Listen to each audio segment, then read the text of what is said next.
Hello, friends. What's up? Welcome to episode 134 of Into the Necrosphere. Joining me this week to make sense of a senseless world is Naas Alcameth of Akhlys and Nightbringer. If you've listened to this podcast for any length of time, you'll know that I'm a big fan of both the man and his music. I have been trying to get this conversation set up for the better part of 2 years now, and it has finally happened.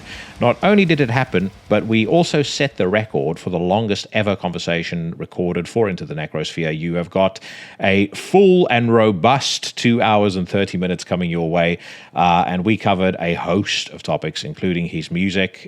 We spoke about spiritual matters, we spoke about health and well-being, and we delved into some pretty spicy topics, as you can imagine. And as is commonplace on this podcast. So I'm very confident you're all going to enjoy it as much as I did recording it. It'll be coming your way shortly. First, a couple of quick announcements. If you're new to the podcast, elbow drop the subscribe button on your platform of choice, be that YouTube, Amazon, Spotify, Apple Podcasts, or Stitcher.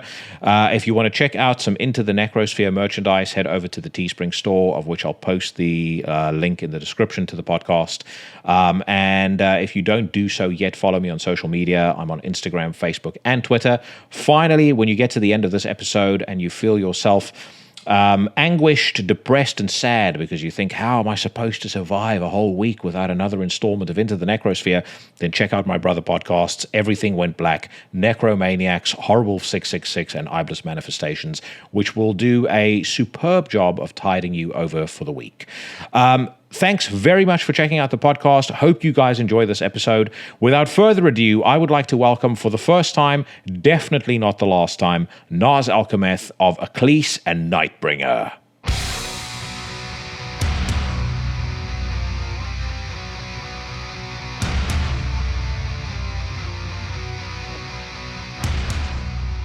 So welcome to Into the Necrosphere. Great to finally have you on, as I said, before we got started. How have you been, man? I know it's been a pretty interesting couple of weeks for you, as far as the external forces outside of Akhlys is concerned. But I would say this. I mentioned this to somebody the other day. I think Melanoe was one of those records that, if they're like every year, there seems to be an album that, it just somehow seems to be the exact right record for that year. It's like the defining record of that year. And for me, Melanoe, without a shadow of a doubt, was that album. It kind of had this organic energy behind it that just seemed to build and build and build. The anticipation for it just came up and came up and came up. And it's been amazing to see how people have responded to it and continue to respond to it. Now nearly 2 years after it came out. Yeah. I mean, yeah, it's great to see. I mean, we had a quite a great response to the previous album, Dreaming Eye, but that was something that kind of happened over a long period of time. I mean, it wasn't once we put Dreaming Eye out, it wasn't like it was like a sensation right out the gates. That kind of it took some time. So, with Melanoe, it was very different. I think there was a lot of anticipation around it. And again, with everything that was going on at the time in the world, so there was kind of some synchronicities there as well.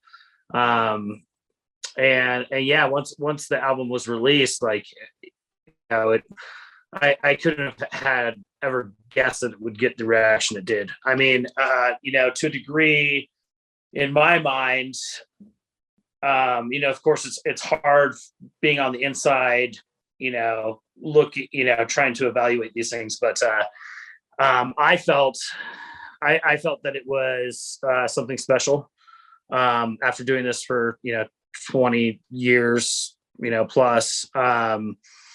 Never had been quite personally blown away by what was going on. And I've said this before, it was kind of like, it almost felt like a lightning in a bottle type of scenario, something special was going on there. And I felt it. And of course, this was also kind of framed up in, the upheaval of the world and all of us being, in lockdown and the surrealness of COVID, apocalypse. So yeah, it was just really strange times, really uncanny timing. And yeah, no, I agree. It felt like it kind of just built up to this certain thing. And, it seems to still just reverberate years later. So the thing that was interesting for me, it's like I said, it seemed to have a very organic energy. Like I think around the time that the record came out, I was talking about it on the podcast, and I said that Deborah Morty had done a great job, promoting the record, and I love the labels. I'm not throwing shade their way by saying this, but then as I reflected on it since, I don't feel like they did anything outside of the norm. It's not like there was this massive concerted campaign with thousands of dollars thrown behind it to promote the record. The record just seemed to potentially to the for the reasons that you just touched on now, the world seemed to just be right for it given the circumstances at the time. But it really, really seemed to resonate and connect with people in a way that you very rarely see records, especially nowadays, do. And I mean, yeah. I count myself among that. It's a record I can still listen to. It's actually one of the records I keep on my phone as a permanent, available offline, so that whether I'm on a plane, regardless of where I am, if the internet goes down, I can still listen to it. It's a record that the more you listen to it, the more you seem to discover new stuff. I mean, I'll play it. I played it a couple of times this week in the run up to our stalking. And there are still moments that you kind of sit back and you go, Jesus, I never quite heard that piece, or this part of the song never came out at me the way it is now. And that to me is always the mark of the best records. There are cool records that you can listen to, and once you've spun them 20, 30 times, you've gotten out of it what you are going to get out of it. There's nothing more to be unearthed. Whereas with this album, it seems to be just a kind of constant journey and a constant exploration. Yeah, and I mean, I'm happy to hear that it's had this longevity. Some of that might be based on stylistic approach, just because between the two guitars that tend to be doing different things at all times, and then you have layers upon layers upon layers of keyboards, synthesizer parts, so on and so forth. A lot of that will naturally come to the forefront, while other parts will kind of recede and be on the peripheral.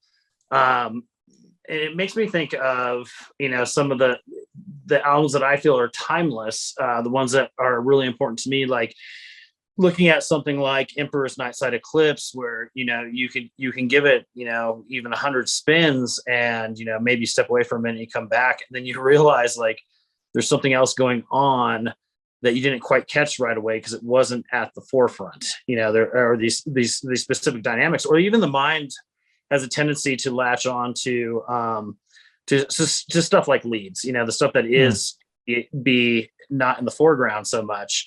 And you can become so in love with any of these things that you're not hearing the rest. I mean, even when I listen to it, it's really strange because obviously you can exhaust your ear on anything and you have to take some breaks and time away. And, and I had pulled up my file, my Cubase file, where I had tracked and put all this together, and just looking at it, and I was finding things and, like, oh shit, I forgot I did that. And like, soloing those out and muting the rest. And I was like, oh my God, it's there. And then I can listen to the album again and I'm like, it is there. I wasn't paying attention to it, Yeah. So at least for me, these are the kind of albums that interest me, are the ones that just have so much to explore, especially over time, where they can bring something new, no matter how many times you listen to. So yeah, and that's always been my approach, is like, I like the, obviously the wall of sound approach, and trying to do it in such a way that every puzzle piece comes together and kind of makes like, the monstrosity itself, but there's a lot of moving parts and pieces that can be interesting for the listener to discover. Yeah. How hard is it to recreate that live? Like if you listen to a track like Ephialtes, for example, and I probably butchered the pronunciation of the name, but I'm sure you know what I'm referring to. But you listen to that track, and that wall of sound description is absolutely perfect, because when the song kind of, it sort of builds up, and then when it finally explodes, there's just so much coming at you. One, I could imagine it being incredibly difficult to to finally get a band to a point where they're tight and they're playing that properly. But to recreate that in the way that you envisioned it or that you presented on the record, to do that live must be incredibly tough as well. Yeah, it is tough. And first I have to kind of preface this with the fact that Akhlys was not a live band until fairly recently. We had COVID happen, so that kind of put a hiatus in things. But we had played Iceland just before all the COVID madness, and that was our first show. Yeah. So this, I mean, truthfully, the live end is still something that's very, very new for us. We've only played 4 shows ever as a band. Oh shit! I didn't realize that, actually. I thought you guys I wouldn't, you weren't salty dogs, but I thought that you were a bit more experienced as far as that was concerned. Well, experience through other bands. So, I mean, I've been playing live since, I played my first live show when I was 15 years old. I'm turning 42. So that's not new to me. But as far as Akhlys goes, we have, so our live members, our lead guitarist was a Nightbringer. And actually we played in our first band together, so when we were teenagers. So he's got that experience. But the other half of our band had probably not quite as much experience on the live end as we did. And some of them just doing, local stuff only. So, very green as far as getting out onto the big stages and traveling through other countries. So it's kind of an interesting thing with that, because it is still very new for us. So, which creates a really strange dynamic, right? Because there's a lot of expectation, and we've got this name for ourselves. Yeah. I don't think people realize, this was a studio thing until just before COVID, when we decided to go ahead and attempt the live thing. And I decided to make the effort to put together a live lineup here locally, which I can tell you in Colorado is extremely challenging. But as far as getting back to your question, as far as pulling these things off live. So even though, when I say I go for this wall of sound and these intricacies, I also try and keep in mind that I did at least have the intent or the want to do this live at some point when I started this. And really, it's not, I've seen comments where they're like, oh yeah, there's, 6 or 7 guitars layered, and, anybody can do that. And then it becomes crazy. And it's like, there really isn't, you're talking about 2 guitar lines almost at all times. And the rest is dependent on, of course, the synthesizer use, and then certain effects and stuff like that, stuff that we can reproduce live. So it's truthfully, I don't think it's as difficult as some people might think. Now, the only difficulty we've had in that is the few live shows we've played, even our last one, which is fucking amazing, the California Death Fest. We've noticed is we're not out on the road with our own sound guy, and we sample all the keyboards, synthesizer, ambient pieces, which is a very critical thing in the band. I mean, that's it's incredibly important. And we have noticed that 9 times out of 10, those things are buried, completely buried.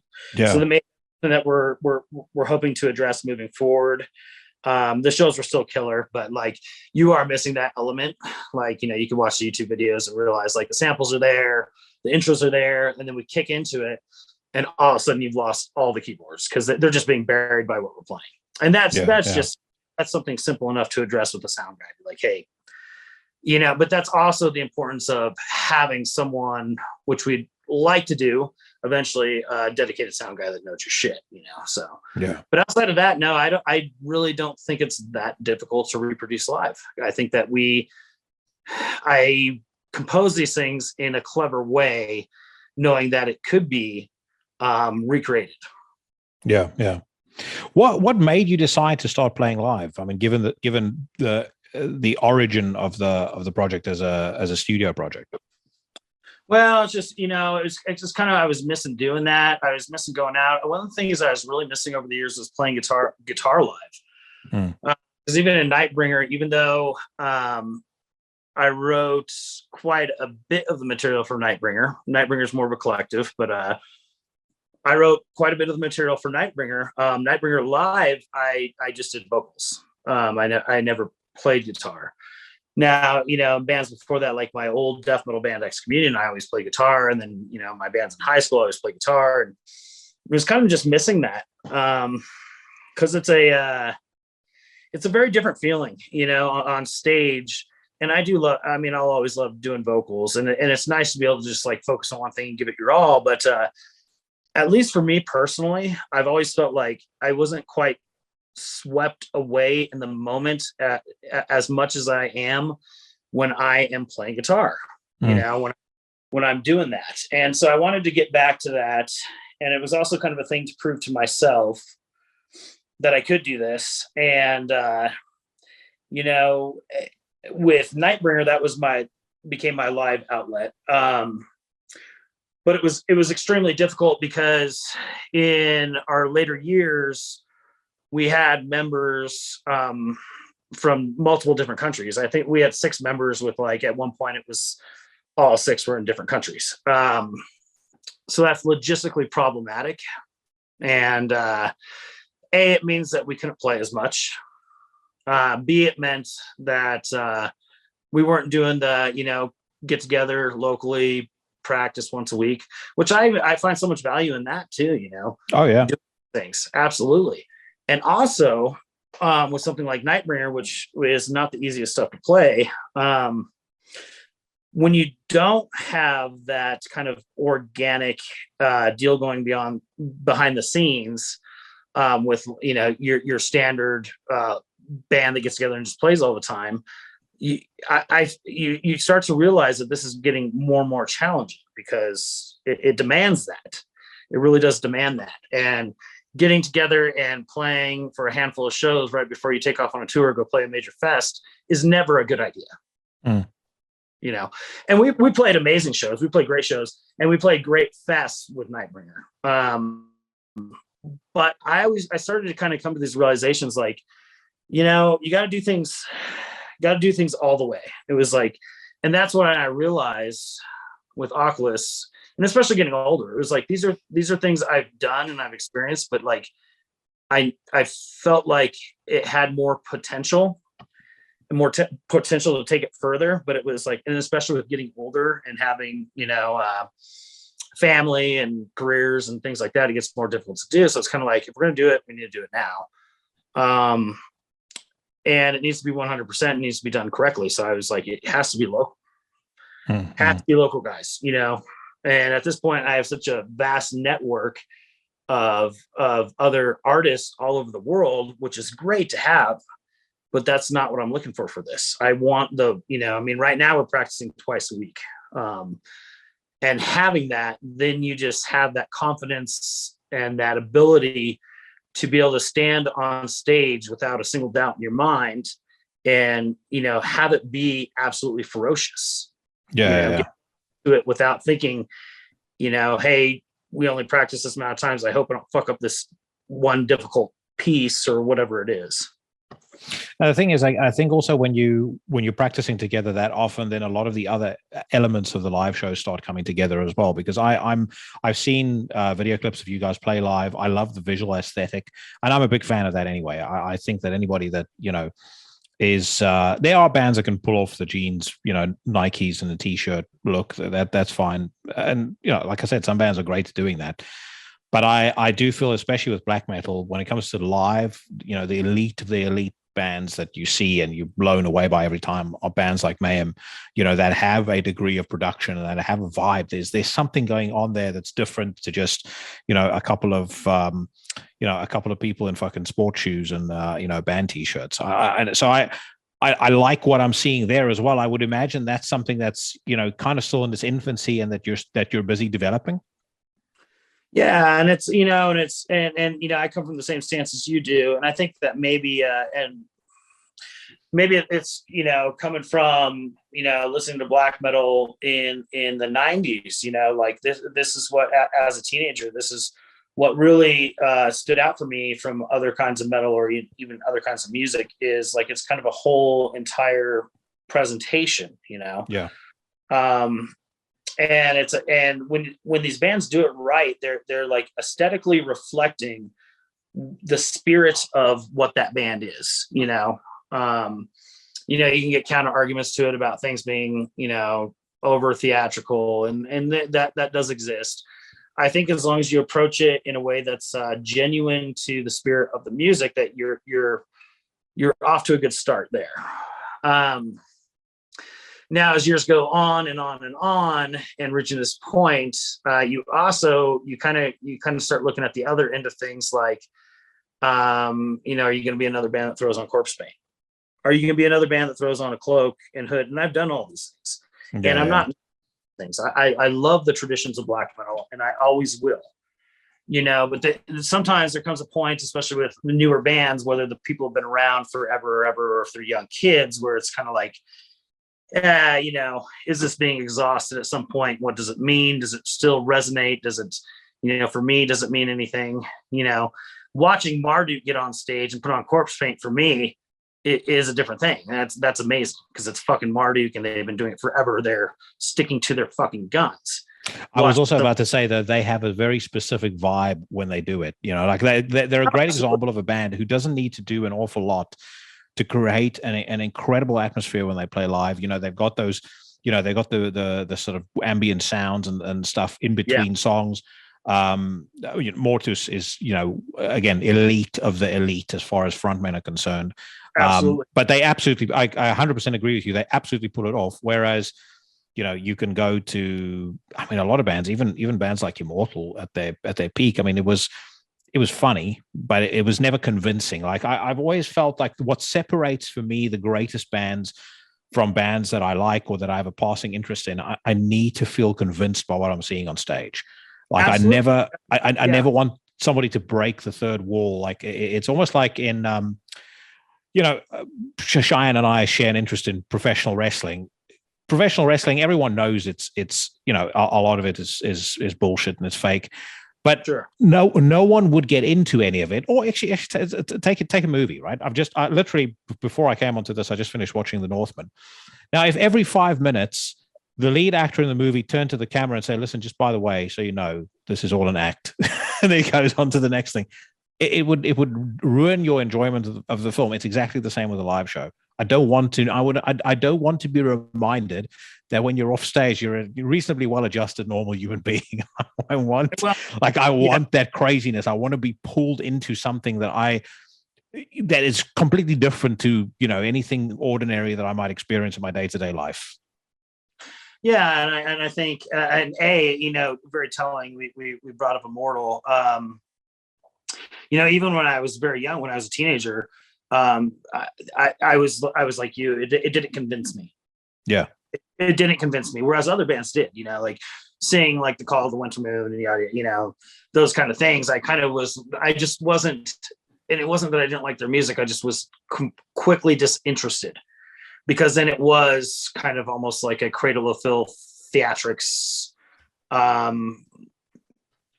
And really what you're looking for is something real, right? You're like, you want these bands to be reflecting something that's deeply personal to them. And the aesthetic part is like the physical manifestation of that. And so you always hope that it's going to be done in a way that does that justice. Yeah. Now, of course, this whole, you kind of feel, then you immediately fall into other tropes and cliches, because it's not like, we're the only ones that thought like, hey, this is getting old and tired. And so then you see new cliches and tropes arise, like masks, cloaks. And I think that many of these bands approach this very sincerely, but you just kind of start noticing these mass trends. And it's funny because that's what we're doing. We're doing masks, right? So I force myself from that entirely.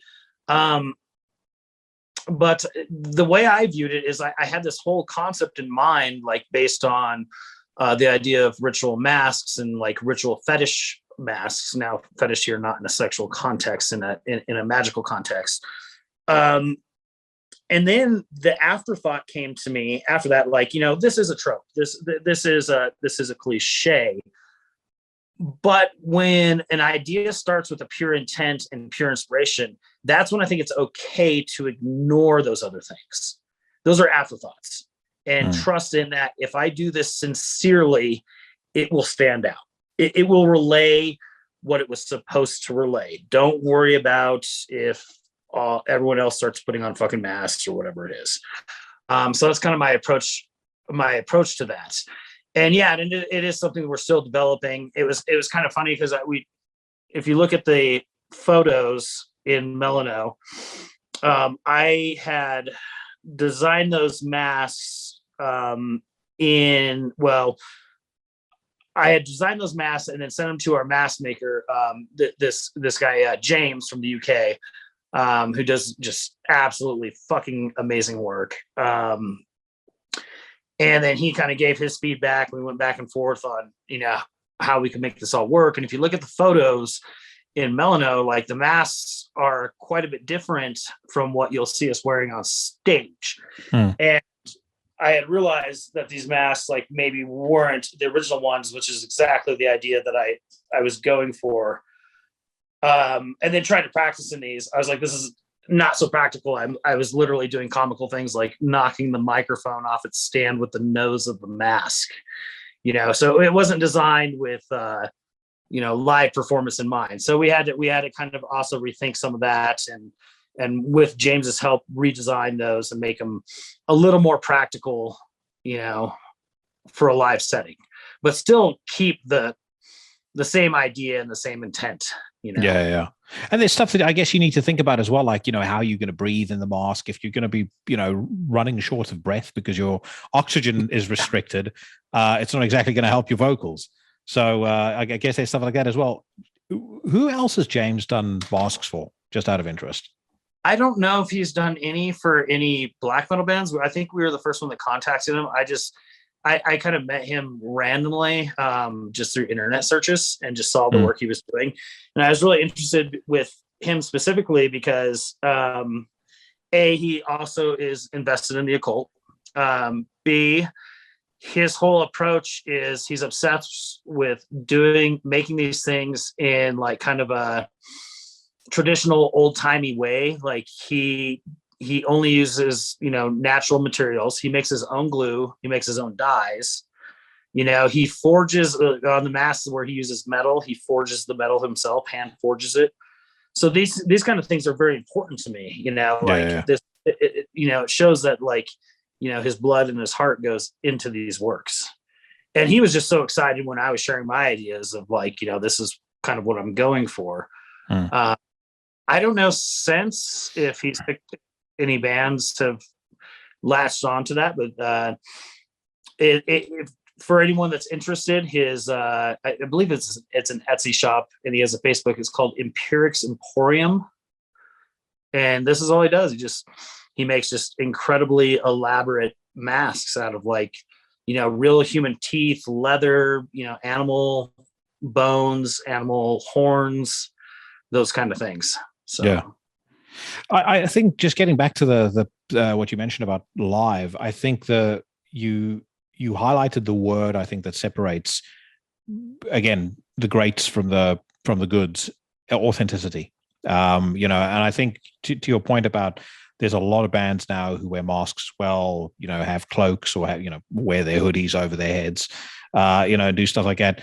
But you can pull that off as long as it is your personality or an extension of your personality with the volume turned up, because people will very quickly buy into authenticity, or they'll I think, even though I regard most human beings as imbeciles, the average audience can still sniff out authenticity. And you see it again, you know, with everything, whether that be music, whether that be stuff like pro wrestling. whatever the case may be, whenever, or, MMA, you see it as well. There's guys that talk trash and no one cares. There's guys that talk trash and people go, well, that person is legitimately saying these things. I think everything, if there's a degree of authenticity in what you are projecting as an entertainer and as a performer, it will resonate with people. There's no doubt about it. Mortis is a good example. I mean, that dude is the living embodiment of the guy that he is on stage.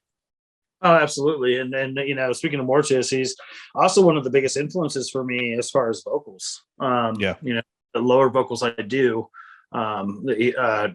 he's always been since, early on, since early Funeral Mist, back when he was Ariok, doing the Funeral Mist stuff. But no, I agree. I think that authenticity is going to shine through no matter what, whether it's you're still slapping on corpse paint. And I'm glad that there's those bands that are out there that have been doing this long, that are that authentic, that are keeping that tradition alive. Like, that this isn't knocking, these traditional values of black metal. I am the first one to champion those things always, especially this day and age. I think it's very important to kind of safeguard that original flame of black metal and keep it all in perspective. But yeah. I would also say, I mean, with regards to Immortal as an example, I still regard Battles in the North as, for me, one of the most influential records, at least as far as setting me on a path, to discovering more black metal and getting into that style of black metal. I'd been exposed to Cradle of Filth and Dimmu Borgir and stuff like that, which I don't really regard as black metal. But when I heard Battles in the North, when I heard In the Nightside Eclipse, that was kind of the turnkey when I was like, fuck. You feel like something. You feel like you found an amputated limb and screwed it back onto your body. That's the only way that I can describe the feeling of hearing those records. Like I remember hearing that opening track on In the Nightside Eclipse, and just every single note that's being played there. It's like it's tapping into 5 layers deeper into your psyche than anything that you've heard previously. I was curious, what set you down the path as far as discovering music and getting into music and then kind of steering towards the heavier side of things? I've got a lot to say on that, and I don't know if we edit this out, but I also need to use the restroom real quick. So before go for it. Yeah, no, go for it. It's fine. All right, cool. I'll be right back. Right. Okay, I'm back. So I guess regarding music, it's kind of an interesting journey. My father had got me into music at an early age, and it was more stuff like the Doors, stuff from his era.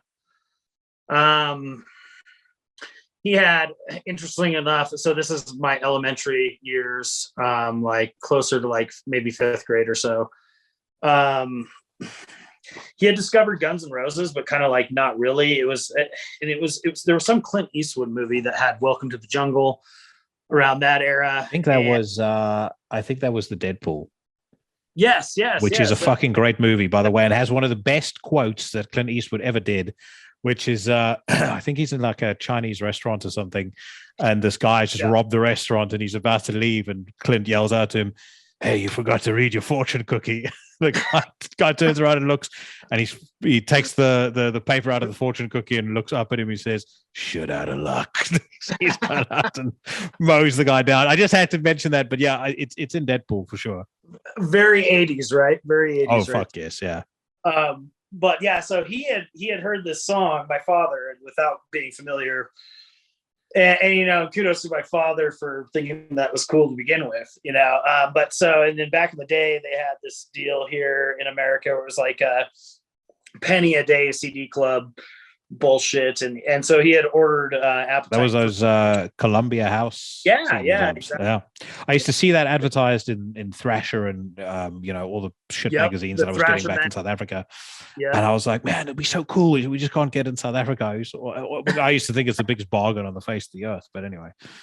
But sorry, so I interrupted. He had ordered this, and probably to my mother's horror, he decided it wasn't really for him. So he gave it to me. I don't think he even spent a moment looking at the lyrics or listening to the rest of the song, or even looking at the inside panel to that CD, which has a very explicit piece of artwork that insinuates certain things. I was about to say, but not a piece of artwork that anyone would put into a record in 2022. That's for sure. No, definitely not.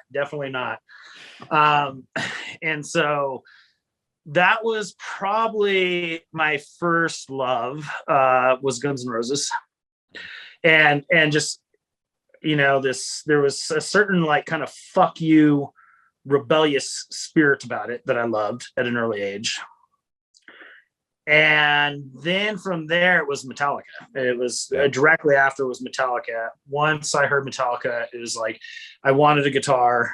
I had to convince my parents. Of course, it was like this deal, like, okay, you can have a guitar, but then you have to take lessons. And they just randomly picked a guy, and it was like a bluegrass, and and so I was just totally not interested in going to these lessons. I had met a couple friends that were trying to do bands at the time. And I was more interested in doing that and doing like power chords and palm mutes and, all these kind of things. So that's kind of where it all took off and started. And it was interesting because when I went to junior high, when I had met these friends, a group of them, and it's weird because things seem to be so much different now. I was talking to my friends and I was like, teenagers these days, like even my sons, their schools, there's no kids starting bands. It's not a thing anymore, apparently. At least it must be rare. But in the early 90s, that's like you had several, right? At least at the schools I went to. So started hanging out with these kids, started like, smoking marijuana, all those kind of things. And immediately through my new friends that I had met was, introduced to stuff like MTV Friday Nights, Ricky Rackman, Headbangers Ball, Midnight. And watching that and discovering all these, starting off with some real like tame mainstream shit. Like, of course we love Metallica and Sepultura and Slayer. And, but then they would play stuff like Cannibal Corpse or like Morbid Angel or Carcass, They always had that thing at the end of Headbangers Ball called Into the Pit. And that's when all the really heavy shit played. And they did like, I remember the intro to it. They had like a little clip from God of Emptiness of like the Pazuzu transformation. And that was one of the big things that kind of pushed me down that road as well. Oh, me too. And seriously, like, I mean, even as a young kid, I was super obsessed with fantasy for one, like Dungeons and Dragons and shit like that, but also really obsessed with horror movies.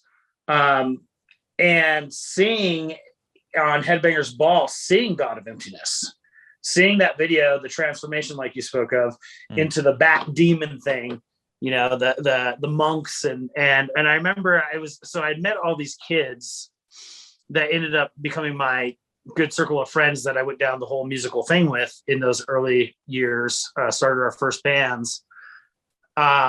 But I remember it was in a woods class. We were in 7th grade woods class. And I even made a wood sconce of a Morbid Angel sconce, So pretty funny, but I was, kind of immediately obsessed with that. Interestingly enough, we had met a broader circle of kids our age that were also musicians, and we're like finally like legitimately putting together bands, playing shows. And for most of them, it was like metal wasn't so cool. It was punk rock. They wanted to do punk rock. And so, like 7th, 8th grade, that's kind of what I was doing, was playing. I just want to play anything, truthfully, but playing in these punk rock bands. And all of a sudden, like, metal wasn't cool with this whole big clique. And there was like maybe like 2 or 3 of us that kind of held on to that we were still into it. And anyhow, over the years, we kind of got our experience playing live and doing those kind of things. Like at a really early age, I played my first live show at a legit venue in Colorado Springs. That's now actually a fairly big venue that has big bands.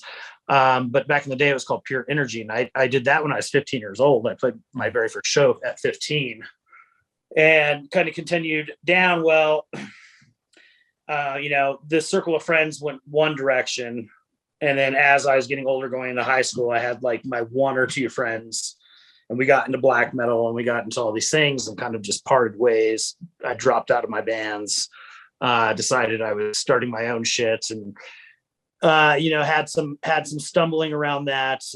We had this really horrible death metal band called Cryptic Harvest. Was like probably my first real attempt at doing anything like this. And then after that was Excommunion, which actually I started that in high school, and that went into my early 20s, and we got signed by World War III Records, and it was like my first legit like signing, my first legit tours. We played Milwaukee Metal Fest, that whole deal. So I mean, that in a nutshell, that was kind of my musical journey. Yeah. Can you remember what black metal albums were the ones that really kind of caught your attention in those early days? What was your first brush with like, real deal black metal?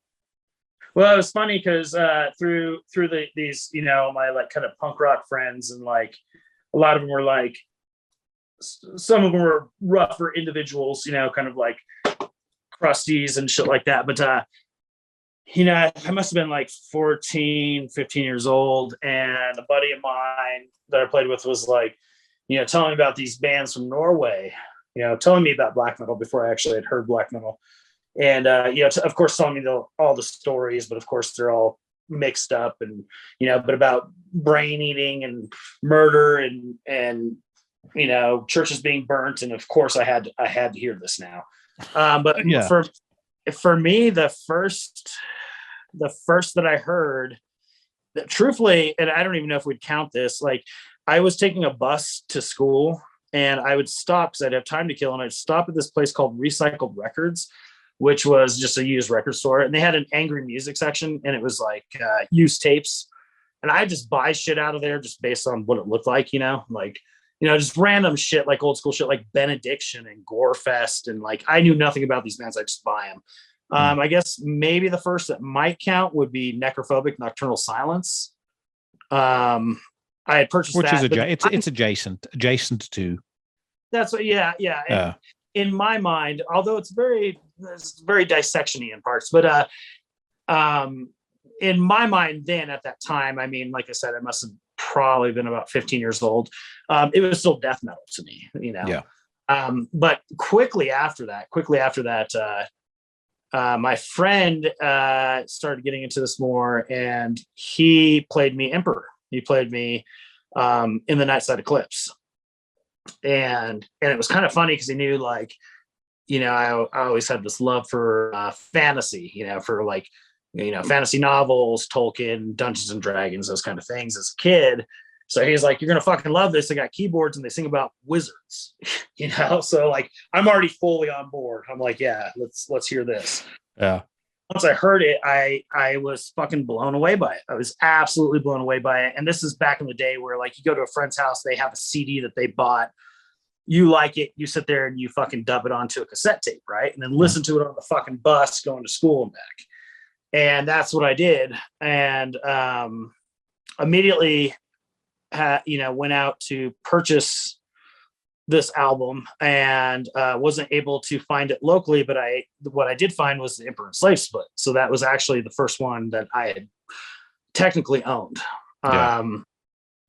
And so that from there it was like off and running. But like Emperor to me was they've always been the pinnacle band. I think just like the use of the keyboards and the approach to the kind of like this contemplative, kind of grandiose view, this approach to black metal like that's like almost like kind of like a sophisticated in a way. It's very, there's a lot of mystique around it. It feels very mystic. That always appealed to me the most out of these bands. And of course I love other shit. I was luckily, through like the old like blackened compilations they put out, like discovering other shit like Bestial Warlust, shit that's like totally not like Emperor at all, that I heard and I was like, this is so fucking evil. So there were all these other things that I appreciated as well. But for me, that's where I knew I wanted to go. I mean, anybody that's familiar with Nightbringer knows there's a lot of Emperor influence in that. Yeah, and it's very apparent, although not derivative, but it's definitely apparent. But I have my own gripes with Ishon. I don't like some of the stuff he said recently about the scene. I generally get pissed off with any of the old guard that run the modern scene down, because I think the modern scene is healthier than I think black metal has ever been. And this is coming from somebody who was getting into it around, 94, 95, when a lot of this stuff was kind of booming. So it's not like I'm some fucking Johnny come lately who, wasn't there when it happened. I was. It was great. There were incredible records, stuff I'll always stay connected to. But the stuff that's coming out in 2020, 2021, 2022 is, it has taken the legacy of those bands, and I think very respectfully honored it and pushed it forward. And specifically bands like you, PANZERFAUST. There's a fucking shitload that I can reel off the top of my head. But that being said, I don't want to go down an Ishon rant. That being said, in the Nightside Eclipse, you on that quickly, because Ishon to me was, especially as a teenager, was basically an idol for me. Same, yeah. That's the thing. That's why I had VHS videos that I would purchase that were just dubs of, live sets and videos of the few black metal videos that existed, and of course the infamous and very old now MTV interview with Ishon, and he was maybe 18 years old, and he was just an idol to me. His vocal style, his approach to music, everything. And so yeah, I get you. It's difficult to see what's going on now with it. I even went to the first black metal show I ever saw. I was 17 years old, and I got on a Greyhound bus and went all the way across America to fucking Milwaukee Metal Fest to see Emperor's very first U.S. appearance. Yeah. So yeah, like a very important figure. But yeah, I get you. When you see him doing, whatever the fuck cover song it is, New York Skyline or whatever, and these things, and it's just like, who is this individual? Like they are just so. And I get people change and get older and have different interests, but it just seems so diametrically opposed to. And then you start to wonder, was that previous person fabricated? Was that all just bullshit? Or especially when they decide to go make statements that trash their own legacy. Yeah, that to me is the most egregious thing, and I've spoken about it many, many times on the podcast before. But to me, that's the most egregious. If you want to go a different direction with the music you're making, I get that, and I appreciate and I respect that. Sure. I listen to a lot of other styles of music, not just black metal, even though that probably black and death metal probably form about 60-70% of my daily listening.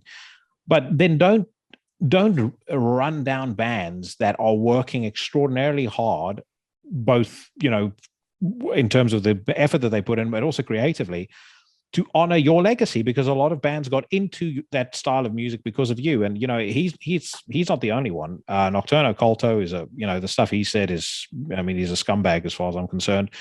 Thomas Gabriel Fisher, same deal. A guy who actually is still one of the few from that group that I've just said now that still makes relevant music. I think Triptychon is very, very good. But the stuff that he says, it's just like, dude, do you not have a fucking internet connection? Like, I'll give you $10 for a Spotify account for a month and like a list of 20 bands, and then you still tell me whether the spirit is out of the scene. It's not. It's just no one could honestly tell me that the spirit has left the scene. It hasn't. No, it's not something that can leave, because it doesn't reside in a singular individual. No. Absolutely not. It's a phenomenon that is, channeled through and expressed through movements and people in time. But it's. We're talking about archetypes. These things are built in archetypes, and they're maybe filtered through a very specific way. But it doesn't. And I almost feel like when these guys get older and they say those kind of things, it's almost like a kind of like this weird, like, older temper tantrum resentment thing. Like, okay, maybe their day is done. So like, oh no, only we have the spirit. None of you have it. It's all garbage now. The only thing that was valid is what I did back then. And now I'm doing some fucking bullshit that people aren't caring about as much as I wanted them to. So I'm just going to This is everything else is bullshit. Only we had it. You know? Yeah. No, I think you hit the nail on the head. My theory around it is 100% resentment. I mean, I think resentment, if we're very honest, and we'll round the bend into some other stuff in a second, but resentment is at the core of the vast majority of the world's problems. Whether it's idiots resenting the, success they see in others just kind of day to day, and they decide, well, instead of looking myself in the mirror and wondering whether, my failings in life are down to the decisions that I made, they immediately start to blame whether it's, big corporations, the government, rich people, whatever the case may be. There's I think resentment manifests in a lot of different stratus of society, but for sure in this instance, I think those guys realize their day is done. They see things that these bands are doing that I think go far beyond what they ever could have conceived of, and then they go, well, fuck it, these, the spirit is gone, it's not the same anymore, blah blah blah. I would just rather you shut the fuck up. Yeah, exactly. And I think what because obviously we can point out these characters quickly, and there's many of them, but I think what's also important is to point out those characters that are from the old guard. I always like calling them the old guard, that aren't doing that are doing the opposite. Yep. You look at Thomas Tannenberg from Abigor. I mean, yeah, great fucking example. Another one, Faust, Bard. Mm-hmm. I love that this many years later, he is now part of that Nidrosian scene that is going so strong, and through what they're doing with like Jebel now.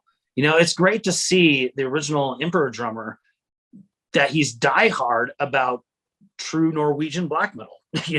He's doing this underground thing, and he hasn't given up those views and that stance, and that's always good to see. Yeah, well, to a degree, I think Samoth is the same. I think that Samoth, I love that other project of his, The Wretched End. I wish they would put out a new record, because I thought the previous one was fucking brilliant. It does sometimes when I listen to The Wretched End, I do kind of feel like he was the ingredient X in Emperor. I think, like, left to his own devices, obviously we know what Ishan would err towards musically. I don't like Prometheus, and I never will. And all of his solo stuff I think is trash. But it kind of, that creativity of his was actually fantastic when it was juxtaposed against Samoth, who's is much more of an extreme player and just seems to like more aggressive music. Clearly now he's making enough money out of the Emperor reunions that he doesn't have to make music anymore. But other good examples, and I agree with you, by the way, like, you should still be I think it's awesome that if you've been around for 30 years and you're still putting out relevant, great music, I think that deserves an incredible amount of respect. Mayhem, Marduk, I mean, God, Funeral Mist, the last Funeral Mist record was absolutely astounding. I mean, even you talk about those Blackened compilations. One of the bands I discovered on there that I still always have a soft spot for, Impaled Nazarene. And that last Impaled Nazarene record was fucking great. Yeah. And that was one of maybe the first 5 black metal CDs I owned was Tolkort Norse. And I just thought it was absolutely evil. And it is. Dude, how fucking brilliant is that intro that they've used on the most recent record? That Christian dude who's like, Tuffy, oral sex demon. Oh, Tuffa. It's like, yeah. And they were always good at. So. Oh, dude, it's absolute genius. But so when we talk about cultural stuff, and I did want to touch on this, we won't dwell on it for too long, but I did want to talk about it because obviously in light of what's happened with with you guys at MDF, it's come up again. You guys infamously decided to withdraw from the show this year. What kind of led up to that, and what was sort of the straw that broke the camel's back that made you say, okay, we're not gonna do this anymore? Well, to clarify, it wouldn't necessarily be correct to say that we withdrew. I don't expect a festival like MDF, which when we frame it up in the metal underground, they're probably going to be seen as a little more mainstream, right? Like they're huge people taking on anything and everything fucking metal. I don't expect those kind of festivals to take a stance on my behalf, right? What they did not do, and kudos to them, they didn't throw us under the bus. They didn't go, we don't support fascists. They didn't make that judgment against us. They didn't say, okay, this band is a fascist band. This band is all the shit that we've been struggling with, and all the bullshit, fucking that's getting all the mudslinging. They didn't participate in that, and a lot of festivals do. A lot of festivals go, these people aren't playing because of this. We had a very open back and forth with the promoters. A couple weeks ago when we made a statement, I've always had this diehard stance of I'm not going to make a fucking statement. Fuck statements. Like I've always had this stance of like, that's not us. If people want to cry about it, don't want to see us, that's fine. As things started elevating, and it wasn't just MDF. We were getting asked by multiple parties, like, hey, maybe you guys should make a statement. My counter to that is statements don't fucking work. Like, point to me one example where a statement worked, where, and secondly, the people that have an issue with this, I don't give a fuck about these people. I don't like them. I don't like where they're coming from. I don't care if they come watch us. I don't care if they buy my CDs. I'd rather they don't listen to us. Like, these are not the people I am making this for. It's absolutely not for this people, and so there's that. But it's kind of like, it's kind of a trap that they want to draw you into. And I knew this before. So it's like you try and approach these things in a way like, okay, how can I make a statement and make this clear and without any kind of like bowing down, more of a fuck you. But anyhow, that statement kind of seemed to, which I knew it was, it didn't help anything. It just elevated things further, caused more problems for promoters that have shows with us coming up. And, and there was a back and forth, and it's hard to assess these things. Is this 5 guys throwing threats around through multiple social media platforms, or is it 100 guys? And even then, I don't fucking care. Like, I will fucking get up on a stage and play if there's a riot going on. I don't give a fuck. It's as I was about to say, it seems like it would almost fit well with the band if there's a riot going on while you're playing. Of course, there's some realistic considerations there. Like, we don't want our equipment destroyed, which is a very Antifa tactic, right? We don't want our set disrupted. We don't want, the entire show at any one of these given scenarios to be entirely shut down and everyone else is fucked.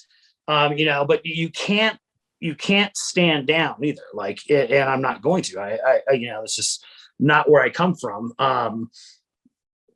So it wasn't, and it was ambiguously stated, at least at the beginning, to where we were getting questions like, did you guys bow out as a fuck you to MDF? And it was like, no, actually, truthfully, at the end, there was so much fucking heat coming their way that they started to have legitimate security concerns.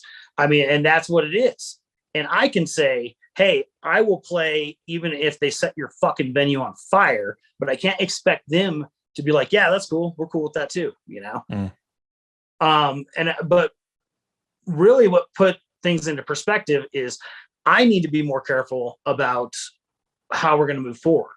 And I think moving forward is choosing promoters that have taken that stance of, we don't give a fuck who tries to stop us. We're doing this, like I said, I can't, it wouldn't be fair for me to ask someone after the fact.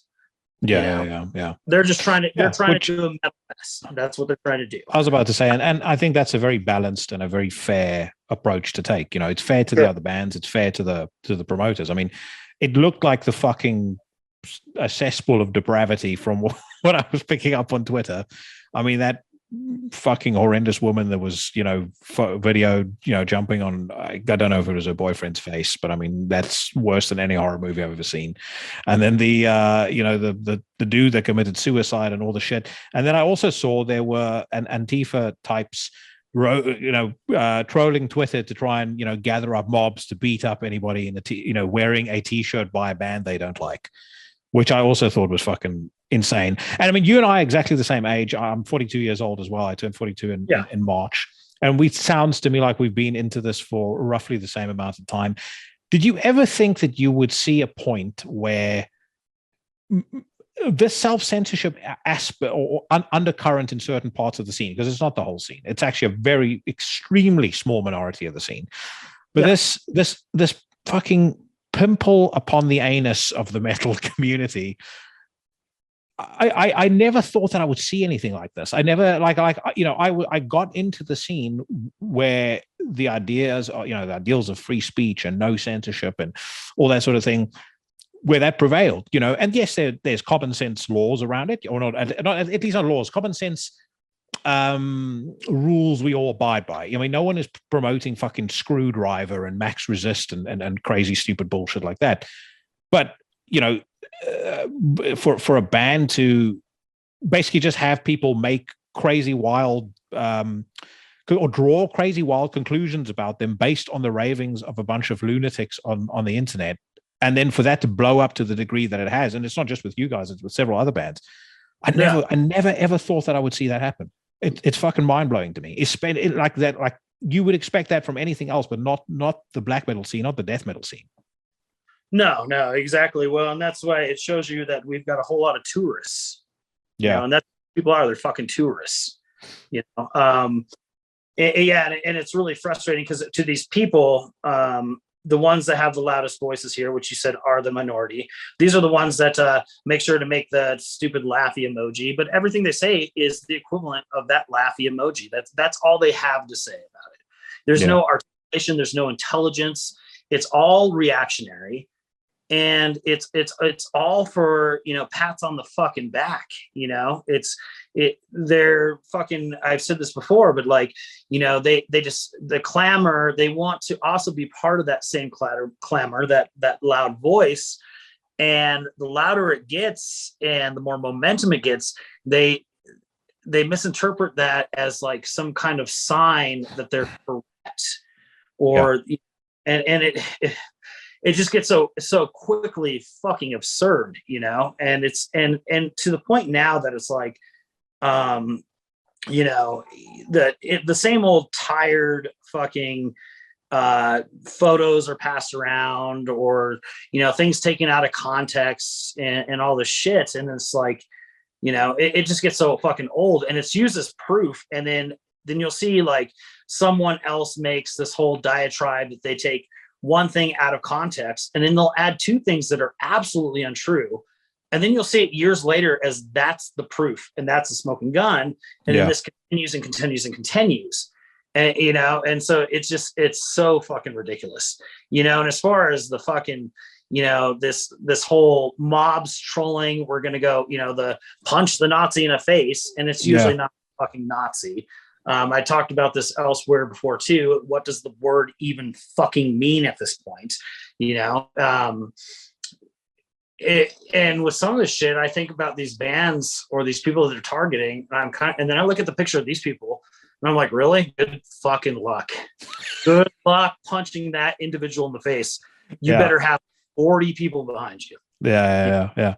It's like, again, you guys are tourists, and some of the diehards I know, it's like a lot of the back in the day individuals, it's like violence is not a new thing to them. You guys are just now trying to adopt this. Good luck. Yeah.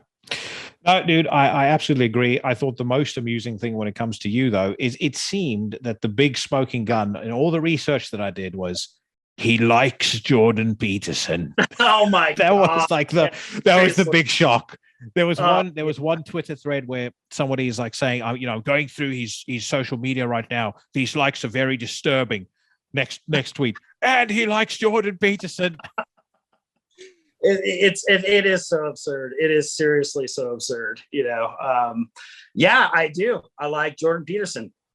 So line up to try and punch me in the face. Like Jordan Peterson. How utterly ironic is this, that Jordan Peterson, a guy who has never once uttered, in my view, a racist word ever. He's never said anything, if you view it through the lens of intellectual honesty, he has never said anything denigrating to anybody of any minority. He didn't want to be dictated to by the government what language he should use with regards to people's pronouns, and I think he had a very valid point, especially as we see happening, in 2022. But he's never said anything bad. The fucking historical imbecile that these morons cling to, Karl Marx, if you went back and you analyzed some of his direct quotes, provable quotes, not some, figment of crazy right-wing person's imagination, provable quotes, things that he called Mexicans, things that he called, black people. The guy was an anti-Semite, a white supremacist, a white essentialist by no, there's no mistaking it. His mate Frederick Engels was exactly the same. And yet these people can push that shit like it's, aside from the fact that communism was responsible for untold misery and death in the world, but they can push that shit with impunity. That's the thing that I find so hysterical. It's like you are clutching your pearls over Jordan Peterson while calling yourself a Marxist after a guy who is an anti-Semite, a racist, and a fucking scumbag. Oh, absolutely. Absolutely. And the people that attack us, again, the loudest voices, they're fucking Marxists. And, besides the Jordan Peterson one, the one we've been dealing with the longest time is that we had referenced Julius Evola. And Julius Evola, an occultist from, it started writing around the 1920s, went through, I think if I recall, he died in early 70s, maybe. But, and he was an Italian, and he did have interest in the Italian fascist movements for about a minute, and then wrote a lot of critiques about the fascist movements, right?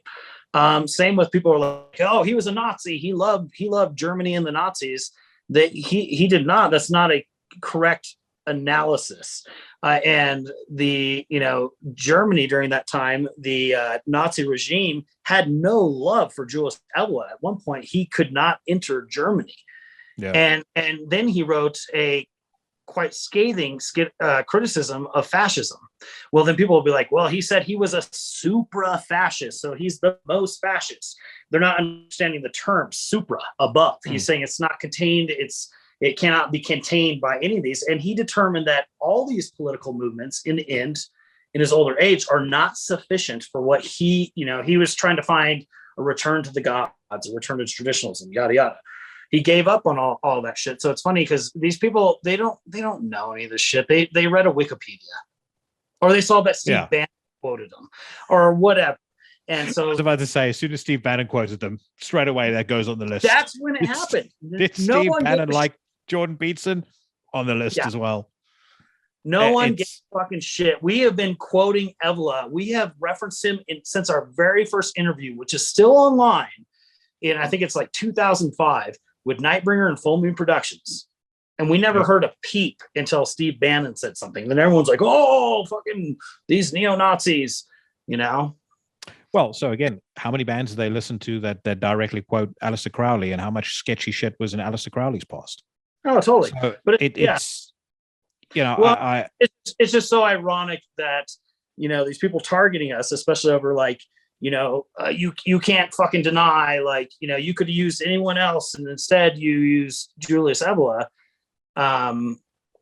It's like, you guys are fucking Marxists. It's like, I can point to, these things are in mass publications, so they can't be hidden about what he thinks about, the Negroes in quotations, about, the Mexicans, about, these are Karl Marx's words. His exact words about the Mexicans, as an example, he writes, is it a misfortune that magnificent California was seized from the lazy Mexicans who did not know what to do with it? In America, we've witnessed the conquest of Mexico and have rejoiced at it. It is to the interest of its own development that Mexico will be placed under the tutelage of the United States. I mean, there you go. I was about to say, now you want to cast aspersions at Jordan Peterson, but that's the fucking guy that you hold up as the spiritual godfather of your movement. Again, not to mention the fact that, I contend, and I've mentioned this before on the podcast, but surely in modern civil society, we should look upon the hammer and sickle with exactly the same level of revulsion, if not more, than the swastika. It was responsible for, if you want to argue semantics, it was responsible for more death than the Nazis. You look at Stalin, Pol Pot, Ceausescu. The list goes on. Mao Zedong, and the stuff that they did was was equally reprehensible. Why? Because it came under the auspices of wanting to, quote unquote, help people, which it never has done in the history of humanity. why should we treat it with any less indignation as we do the opposite end of the spectrum? Because this is the thing. I also truly believe that the extreme sides of the political spectrum end up in exactly the same place. Yeah, well, yeah. And the thing is, though, that now, and the irony of this is what's truly in vogue, and what truly gets a kind of a pass and is safeguarded is communism. Yeah, and you're seeing it through indoctrination on these things through our institutions, especially colleges. You don't have, there's not this, there's no politician, outcry, about, fucking the rise of communism. I could go around, I could go into my work and tell them I'm a communist, and I wouldn't have a threat of being fired from my work. No. I could make a black metal band that praise communism, and fucking websites like Metal Suck probably fuck up me. They'd say you're really clued up. You know what you're talking about. Yeah.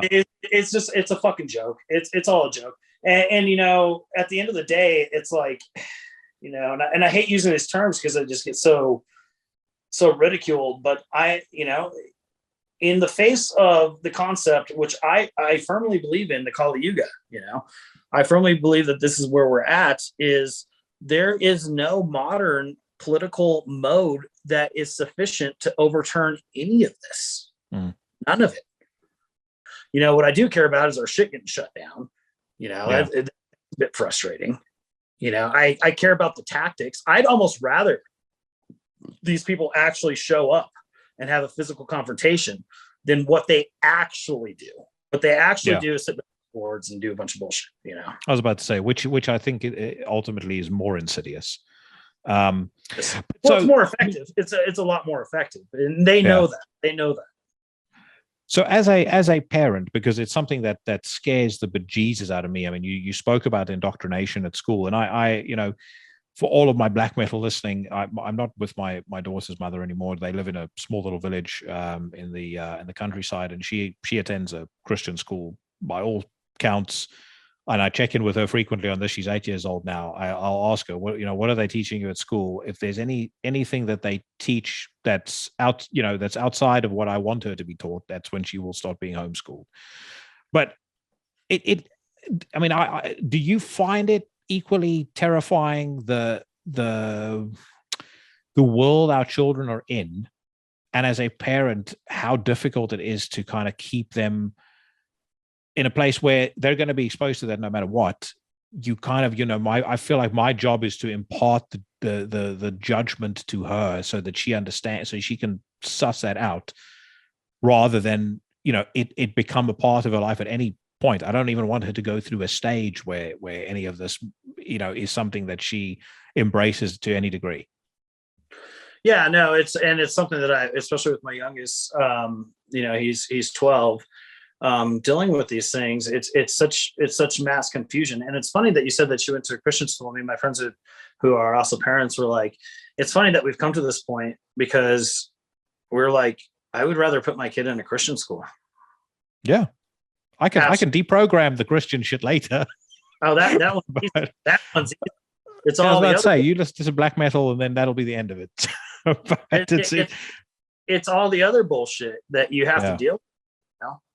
You have to deal with. And it's like, it's kind of like, when your child comes to you and they tell you, they've learned that, your race and your culture is a monster, and that this is acceptable. And that they have this idea in order to fight racism, you have to first accept this. You have to first accept racism, but self-loathing against yourself.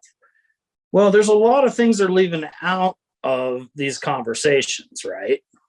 It's very pointed in one direction. But, at the end of the day, I'm like, you know what? Any culture, any race, no one's beyond, scrutiny. No, but this is really what is being taught is, no, there are cultures that are beyond scrutiny, and don't you dare try, but there are very specific ones that need to be scrutinized all the way. Yeah. And so, it's just hypocritical. It's hypocritical. It's absolutely poisonous. It causes more division, and it's a very purposeful agenda, and it's really fucking scary. It's very scary, especially with little kids, It's like they don't even know they're being taught that up is no longer up. Down is no longer down. I was just about to say, they're in a culture right now where somebody's screaming at them that the sky is orange. And when they turn around and they say, no, I think the sky is blue, they are immediately, shunned from society, or told that they're wrong, or told they're bad, or told they're evil for thinking so. And I mean, I think the extent to where it's gone to in places like Canada is even worse. I mean, when a father tries to intervene against doctors, giving hormone blockers to their child, where in Sweden and Finland now you can, they've already stopped that. You can see, they are waking up in certain places to realize that giving people, chemicals that are used to chemically castrate sex offenders so that you can help them transition is fucking reprehensible. It's evil. I'm all for, when you're older, living, being your authentic self, and you should be able to be accepted into society without any issues. But you can't prescribe that shit to kids. And then if the parents turn around and say, I'm not so keen on this, then that person is criminalized. I mean, that is absolutely fucking insane. Absolutely. And beyond that, you have, a lot of the teachers are like, despite whatever the current policy might be, whether it's in favor of that or not in favor of that, they've decided we don't give a fuck. We're doing it anyways. Yeah. These are our kids. These are all over the great, modern amplifier of mental illness, which is TikTok. And TikTok is basically an amplification device, which is funny that it comes from the Chinese government, but it's an amplification medium for mental illness of all forms. And it gets celebrated on there as though it's normal, which again, it blows my mind. Well, it's the normalization of mental illness, and this is going to keep pushing until it covers the whole gamut of mental illness. Now, mental illness will no longer exist, and if you say any one thing around this, then you are the bad guy. You are the bad guy. This is doing is deconstructing society. This is it's the fall of Rome, but on a much larger scale. And don't tell me this isn't this isn't purposeful. This is purposeful. It's marching us towards a very specific thing. Yeah. Well, one of the things, just another observation I've made recently is this. I was talking to my fiance about this earlier today, and I was saying to her, it feels to me like the whole world currently, the modern Western society is geared towards young men not living a life that is optimally physically healthy for them. Certainly not mentally healthy, but optimally physically healthy. Stuff like this Beyond Meat, Impossible Meat, and all this bullshit that they are pushing on people, and pushing it as though it's something moral and virtuous to do, and it tastes great. I mean, just pure basic biology. There is a growing shortage of, or a growing number of men in the West who have major testosterone deficiency. The testosterone deficiency is rooted in a deficiency in zinc. The two highest sources of zinc: shellfish, and if you don't eat oysters, which I don't, red meat. If you remove red meat from somebody's diet, 10 to 1, they're going to suffer from a zinc deficiency, then a testosterone deficiency, which leads to all sorts of other problems, including an enlarged prostate. But they keep pushing this trash, and they keep turning around and saying things like, I think the Guardian headline was, "Addicted to the gym, you'll soon become right wing." You are a fascist recruiting center. Which I thought was fucking absolutely hysterical. But so physical exercise, eating meat, all of that is wrong. And then again, no surprise when you walk your average street in a Western city, look at the state of kids. The average, I mean, like I grew up on red meat and ass kickings. God knows what these fucking kids are growing up on. Yeah, no, it's terrible. And again, I'm going to have to take a quick break here. No worries. We're Yeah, I've got some thoughts on that. All right. What are you drinking at the moment? The blood of your enemies. Sugar and a little bit of rum. Yeah. Which I'm not supposed to be drinking, by the way. I'm I've never been a hard liquor man, but I'm massively into wine. I love red wine. Yeah. Yeah, massively so. And I've scaled back on it a little bit because, you know, it's not uncommon that I'd have at least a glass a night, you know, sometimes possibly more. But I've developed a real taste for it, and I've gotten really into it as well. So I know now how to spot a good wine. I know what to look for when I'm buying wine. I'm not at that point where I can, where I can say the sun shone from the east at 16 degrees for 3 weeks and it rained in the months of March kind of shit. Yeah. I can't do that, but I can. I know what tastes good. I know what to look for that's good and stuff like that. So yeah, I tried, and I do like wine quite a bit. It's very Dionysian, but it gives me horrible heartburn, so I just had to quit. I used to have horrific heartburn, and and it actually like really worried me. It was bad for probably about 3 months, and then I don't know whether you know Stan Efferding. I watched. So Stan Efferding is a guy who's a proponent of something called the vertical diet. He was the world's strongest bodybuilder. I got into him by watching him on actually I watched a video of him on YouTube doing a 500-pound deadlift one-handed, which is fucking nuts. One-handed. And he does 2 reps as well. So it's insane. But anyway, and then I started listening to him on podcasts and stuff. And he's one of these people where you can listen to an hour of this guy talk and you're going to learn more in the time that he speaks that you're going to learn from 10 books. So he's helped me a lot. Listening to him has helped me a lot from a nutrition perspective, from a training perspective. One of the things that he said, of the many things he said that I've applied in my life, is with heartburn, use a Pepsum HCl supplement. And I started doing that, started trying to make sure that I go for a 10-minute walk after every meal. As soon as I started doing that, the heartburn went away. I actually messaged him and he messaged back. And even though the guy's got like hundreds of thousands of followers on Instagram, I said to him, I think you fucking saved my life. Like, I genuinely, like, I didn't realize how serious like ongoing heartburn can be. You can get esophageal cancer from it. And he was such a cool guy. I mean, he sent me a whole lot of extra stuff, like, do this. He did say stop drinking coffee, which I can't do that. Well, and that's exactly why I stopped drinking coffee too. I was a coffee drinker, but I cannot deal with the heartburn. Yeah. Pepsum. Make sure you get if you get a Pepsum HCl supplement, it will change your life. Trust me.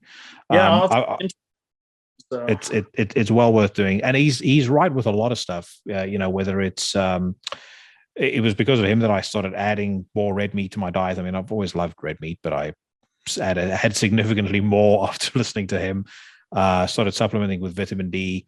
Like, he's basically like the basis of a lot of his stuff. He's a big proponent of sleep, a big proponent of getting nutrients not from supplements, and then a big proponent of things like supplementing with vitamin C. Not vitamin C, vitamin D with zinc and magnesium. And it makes a fucking huge difference. Made a difference to my training, made a difference to just my overall quality of life. And when you get older, I had COVID last year, and I think it was the first time that I really kind of got a sense of my mortality. It was because I got knocked flat on my fucking ass. And I was a COVID skeptic, so I didn't bother with the vaccine either. But when I had it, Jesus Christ, it sucked. Yeah, no, I've had it since. I needed to get it so that I could go back to South Africa to see my family. I wouldn't have gotten it otherwise. But when I had it, it was shit. And that I got a real sense of it then. And then after the vaccine, I had a couple of instances of having like heart palpitations and stuff like that. And I was going to talk to you about this later on, but we may as well just segue into it now and then get back to the folly of the fucking young men in society. I don't know whether it was stress induced or what it was. I had the most fucking insane lucid dream of my entire life. I I dreamt I had woken up, and I said out loud to myself, you're about to die of a heart attack.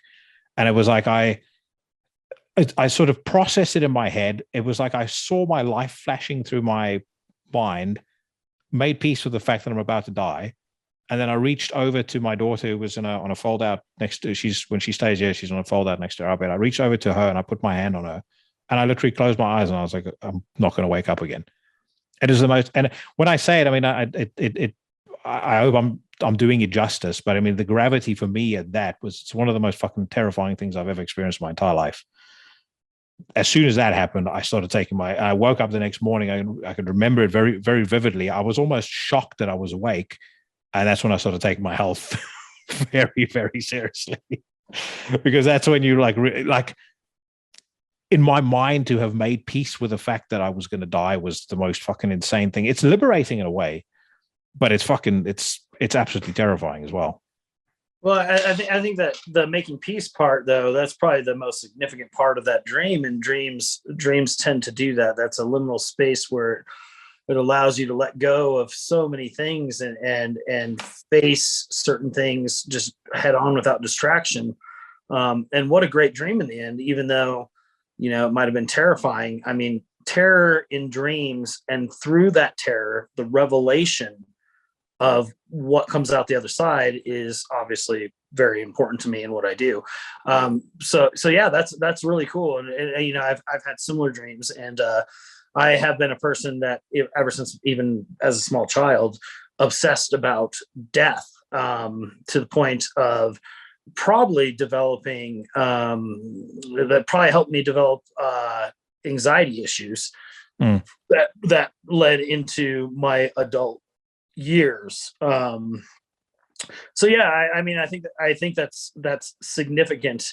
I think it's the probably the single most important thing you can do is ruminate not only about life and life's meaning and what does this mean on an existential level, but the fact that we're on a time clock, right? And that we are going to die. And I think that sleep is important there, because sleep is the brother of death, and it's going to get us the closest to that, whether it's a pure sleep. So pure sleep is interesting because, as far as we know, there is an there's no such thing actually as dreamless sleep. But what appears to us as dreamless sleep when we awake is just a void of nothingness. We're just gone, right?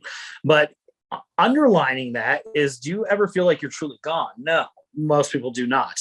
And I was talking to my son about this, my older son, Rune, who, he's just like me. He has the same anxieties, and he's about to turn 17, and he struggles with these kind of things. And and I told him, I was like, one of the more significant things that was told to me was actually by my father. And my father is not spiritually inclined by any means. His brain doesn't go down these same paths. But at one point he had talked about my mother's mom dying, my grandmother, and she had confided in him. And she was like, as far as we knew, she was a devout Catholic. And before she died, she confided that she actually did not believe in any of it. She just thought it was really good for the community. And it got my dad thinking down this line. And my dad told me, and I remember I was in my teens, and I don't even think that my dad realized how profound the statement was. But he said, because I asked him, I was like, what do you think death is? I was like, and he's like, truthfully, I think it's the same thing as before you were born. And he's like, that's not scary. He's like, that's not scary to me. And it was funny because I just thought about that. There seems to be this ground, and this, we can go into all kinds of esoteric philosophy that gets at the same thing here, but there is a ground that is your essential you, that is before the I, before the ego, before the persona that we build and is constructed through our lives. There's some undercurrent that is always there, and it was there. None of us feel like, oh, this suddenly happened when I was born, and a beginning. It's just a continuum. And, to me, it's like that's not going to change. That's not going to change. And this is why, and you can look to any ancient tradition, and with their rituals and their ceremonies, initiation itself is really a reenactment of your death before you die. And again, I've said this many times. It's been said by different, kind of illuminated individuals, but it is learning to die before you die. And that initiation is a trial, and that trial always has a hardship and an element of abject terror that is just horrible. And it is a death before you die. And so, having a dream like you just relayed, coming to terms with that, like, it could be the most horrible dream ever. And you could all even say, like, I hope I never have that dream again, because it was so, so scary. But at the same time, like, there's some gold that you got out of that, right? And so these things it is definitely, it's liberating. And I think, one thing I did listen intently to when you were talking about some of these things with Cheyenne. I think one of the things I've often thought about it, like, why I would say I have similar anxieties about death, but I think because of that anxiety, I'm curious to get your view on how you experience it. But because I have those anxieties, I think I focus more on extracting the good things out of life that I can.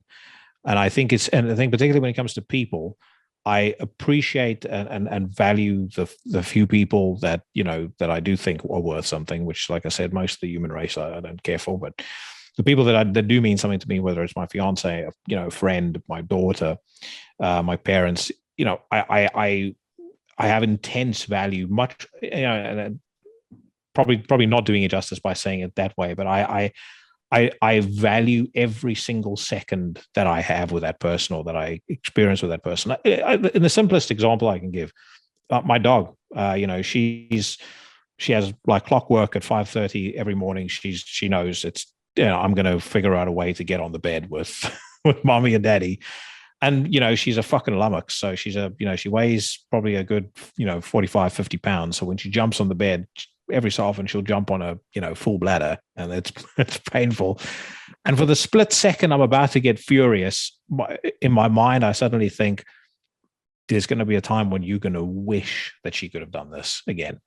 You'll take those groin stompings first thing in the morning, any day of the week, just so you can be with her again for a day. And immediately, the whatever surface level frustration I might have felt, or the irritation that you have, immediately goes away, because you realize in the grand scheme of things it means nothing. It's actually much more special, this moment that you have with her.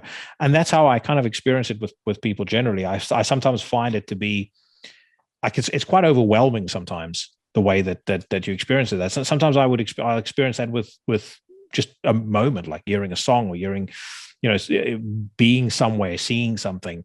When I got into the ocean for the first time in South Africa after COVID, it was kind of like that feeling. I was in the water and I was looking around me. I was like, I thought I was never going to get to see this again.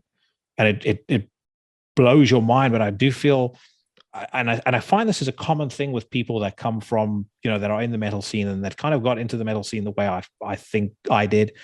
You touched on something very interesting there about tourists earlier that I'll talk about in a second. But I think we all come from a place where death has been on our mind to some degree. And because it's on our mind, I think we actually value certain things in life a lot more than the average human being. Yeah. And I don't know if it's that maybe some individuals don't think about that, or it just scares them so much that they purposely don't think about that. But I think you're better served by doing like exactly what you're talking about, and do think about that, and take it as far as you possibly can, I mean, life is wonderment. Life should be experienced through an abundance and an outpouring, and you should do anything you can to increase that, and that can be through, contemplation. That could be through reading. It could be through meditating. It could be through getting out in nature, doing these things. The Western mindset seems so hell-bent on shutting all those things I just mentioned down. Don't do that. Play video games, watch Netflix, even being obsessed on the political spectrum.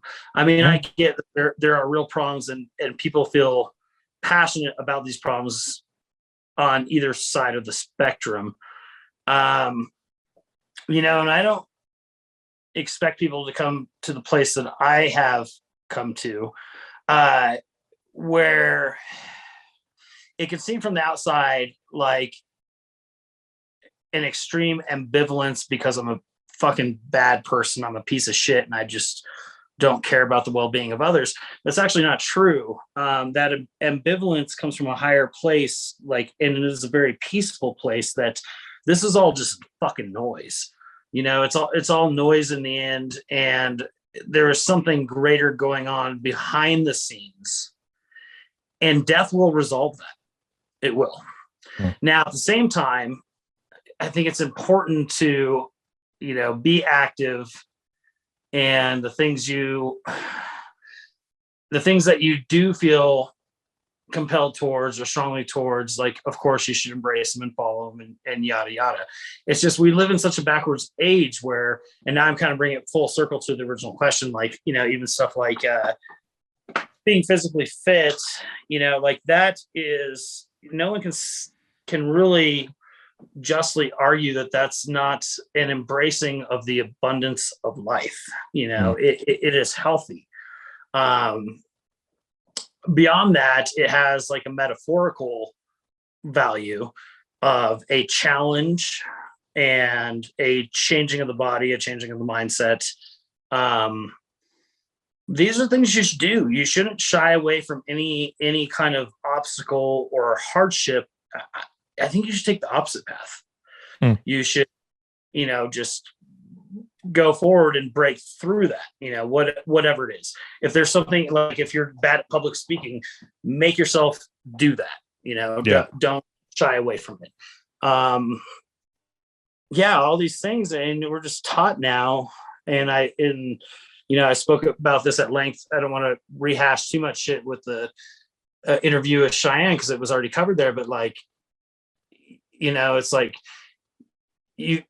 you have to do these things and face these things, but at the same time, the popular narratives are shutting it all down and doing it in such a duplicitous way that they're convincing people that all these things are bad.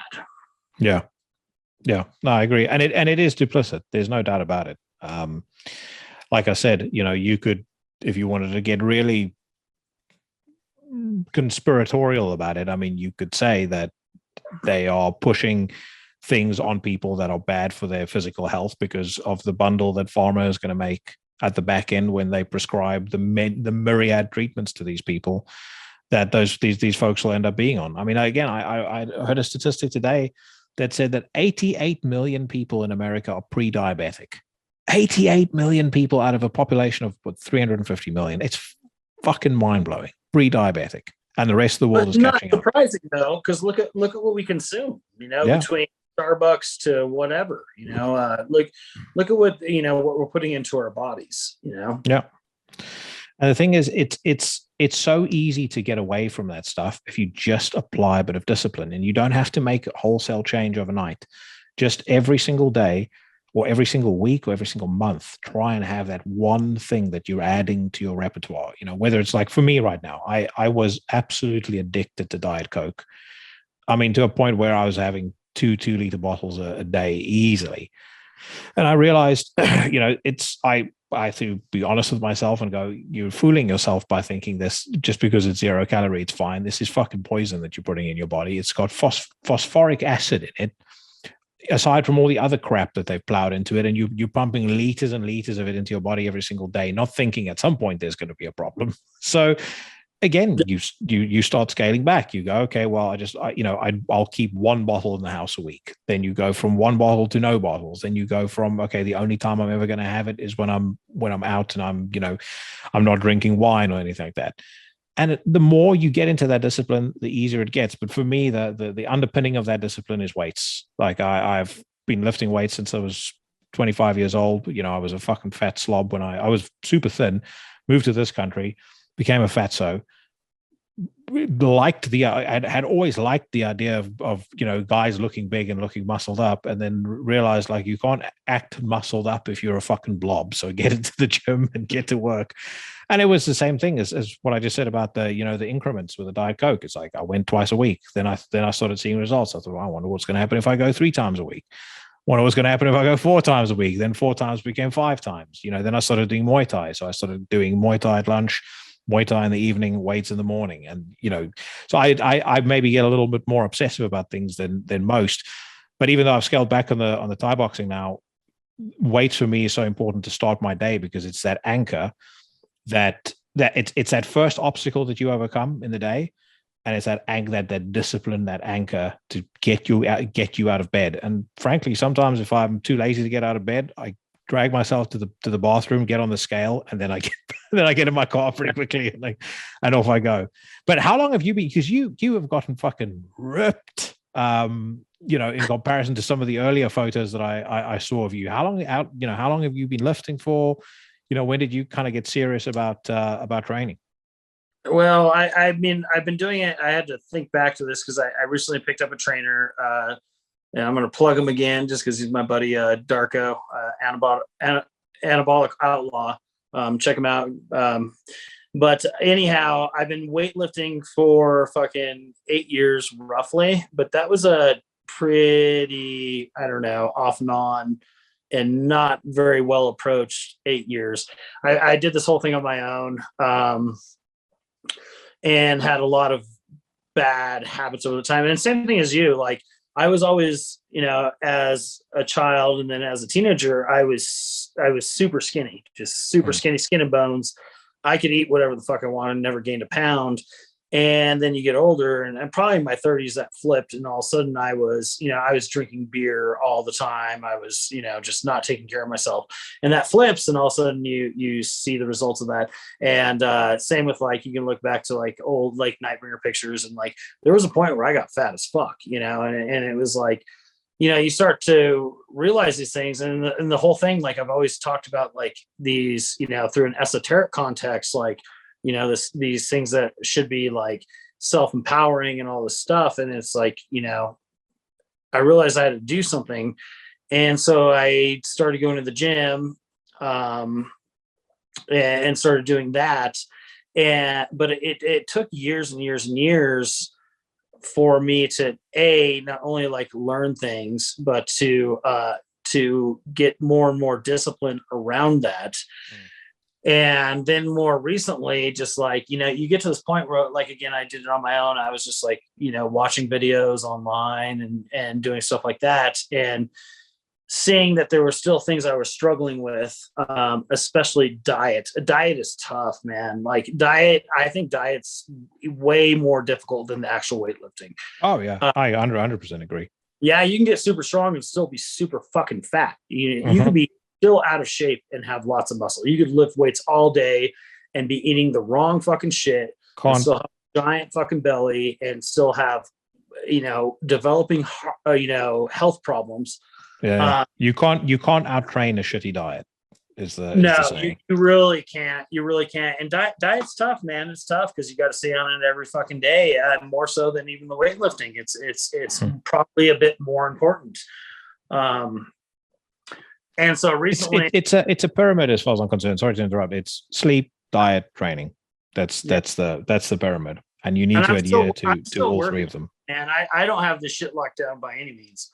Yeah. I mean, I'm sitting here fucking hitting a vape, which I used to be a smoker, and so this is me stepping down from that, and and I'm pretty good. I can go through the week without the majority of the week without doing that, and even like you said, the diet soda. I'm drinking diet soda right now, And so you take the lesser of evils and put them at the end, but you need to eventually, these are my next goals. It's like, okay, don't do that, right?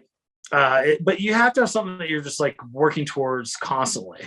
But with the weightlifting, those same photos, like, I'm not a fucking idiot. Like I looked at those old Nightbringer photos, and it's not until you look at photos for some reason, like you can look at yourself in the mirror and have this backwards body dysphoria where you're like, it's not that you're like, oh God, I look more terrible than I actually do. It's like you can have a backwards dysphoria where you're like, I look fine, you know? Yeah.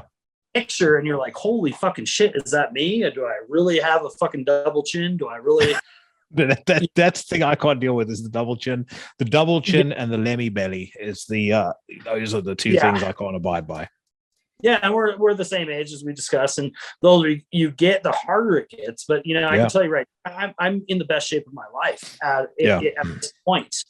But I know that in another 10, 15, 20 years, it's going to take even a harder turn, and I'm going to have to work harder at it. But I want to position myself for that, And I have a lot of health problems. A, because I was drinking too much. B, just eating shitty food. Being inactive. But at the same time, like through my band shit, like I have all these great ideas and projecting that. And it's like, but it's bullshit if you're not living it. If you're not living the ideas, then you're full of fucking shit. Right. So I really wanted to do it just, for me, of course. And now I've hit that point of like, it's a positive obsession. You get on a roll and like, you just beat yourself up if you miss a fucking day. You're like, I shouldn't have fucking missed that day. And next week I'm going to do an extra day, and again, back to that abundance of life. Like, like we were talking about, you've only got so much time in this mode of existence that we're in. Whatever happens after death is whatever happens. I have my theories on that. But for right now, this is where we're at. And, life is a beautiful thing. Stepping out underneath the sky is a beautiful thing. Looking at the clouds when it's nighttime, looking at the sky, looking at the stars, and like, being a part of it all. Like, how do you increase that abundance of life? You have to be a part of it. You got to put your feet on the ground and like, get out of bed and don't sit and binge watch fucking whatever it is you're watching on TV. Don't get sucked into, I'm not a video game player. I when I was younger, I used to be, but, I see these things and it's like, these are escapisms, right? Yeah. And escapism is okay. Everything's fine in degrees. Yeah. But again, that clock is ticking. And it's like, go out, go hike a trail, go sit under the stars and let yourself go to that. Like, go do these things. Like, as an artist, as a musician and an artist, it's like, I feel the most in my element when I am creating something, do that, don't be apathetic. Apathetic is a worse death than physical death will ever be. Yeah. Because you just wasted it all. I mean, literally, I was just telling my son this. I hadn't seen my son. He was about 10 or 17. I had him for every weekend growing up. But, he's a teenager now, and he lives about 2 hours away with his mother, and he has a car and he has a job and he has a fucking life.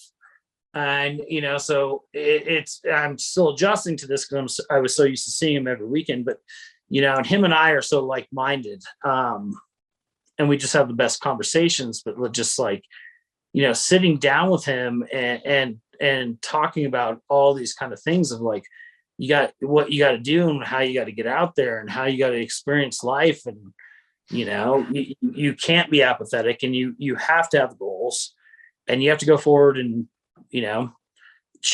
decide what you like, decide what has value to you, and chase them, full on 100%. That connection to nature, I think, is also incredibly important because I strongly believe that it has a humbling effect on you as a person. If you're connected to it in the right way and in a way that is appreciative of everything that the universe has to offer you, I think that it also humbles you because you realize that your role in the universe is, a microscopic, it's kind of a, it's a it's a grain of sand on a fucking vast desert, and in the grand scheme of things, all of your problems, everything like that, it doesn't really mean anything. When you're dead, you're going to be dead.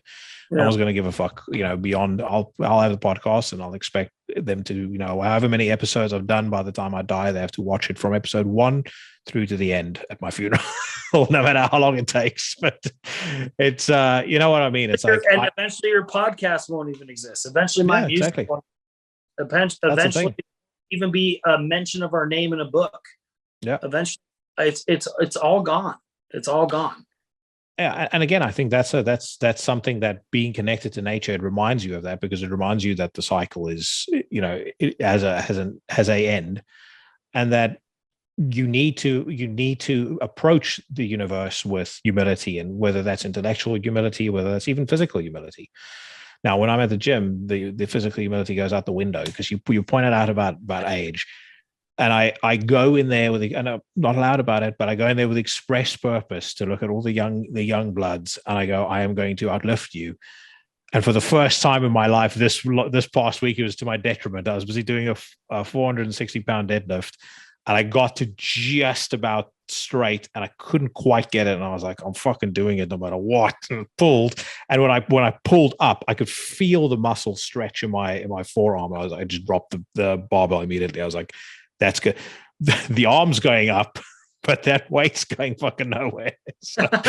So I had a couple of days off the gym the last couple of days. It drove me out of my mind, but I just thought I'd just throw some levity in there. I'm not fucking about. I know what you say as well. When you get older, it's going to get harder. That's when the testosterone supplementation comes in. When I hit my 60s, I'm going to be like, whatever they gave sliced alone, I want fucking twice as much. Yeah, but actually, what I had meant to say, I kind of digress. But like with my son, I was telling him, because we were just talking about life and death and all these things, and we had watched this, and we watched a documentary, and it was great last night. And I wish I could remember what it was called, but it was all these various studies on consciousness, right?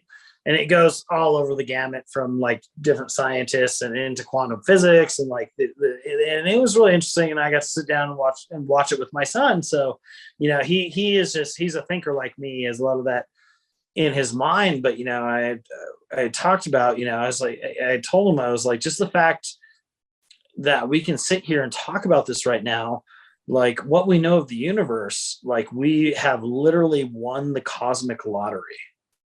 And this cosmic lottery is like beyond, like the actual lottery. Like, the fact that you have this vast, incomprehensibly vast, that we can't even wrap our minds around it, vast universe, right? And the probability of life in that universe and the mathematics around it. And you would have won the cosmic lottery if you were a fucking microbe on a distant planet, but we're not. We are biological beings that can have this conversation, and I was like, people don't think about this shit. Some people go through their whole life with never looking up at the stars, or if they do, they don't think about it. There's never a pause, and there's never a what if and why, and they don't care. Like, they get distracted with the worldly, all the bullshit, and it's just like, it's crazy to think about, because these are the things that like I sit down and I think about. This is the shit I go to bed with. Yeah. Same. Yeah. That exact analogy of what you said about the stars. There's a spot in South Africa near where I grew up, where a friend of mine and myself used to go quite frequently, and we had that exact same conversation. We looked up at it, and you it's so beautifully clear. I mean, you can see the Milky Way. And I remember him saying to me one day, not enough people do this, and that's why the world is such a fuck up. And I think it's gotten more so, in modern day, the more bunched up everything has become, more urbanized, more on top of each other. We're all living. This mental illness is amplified on social media and in school.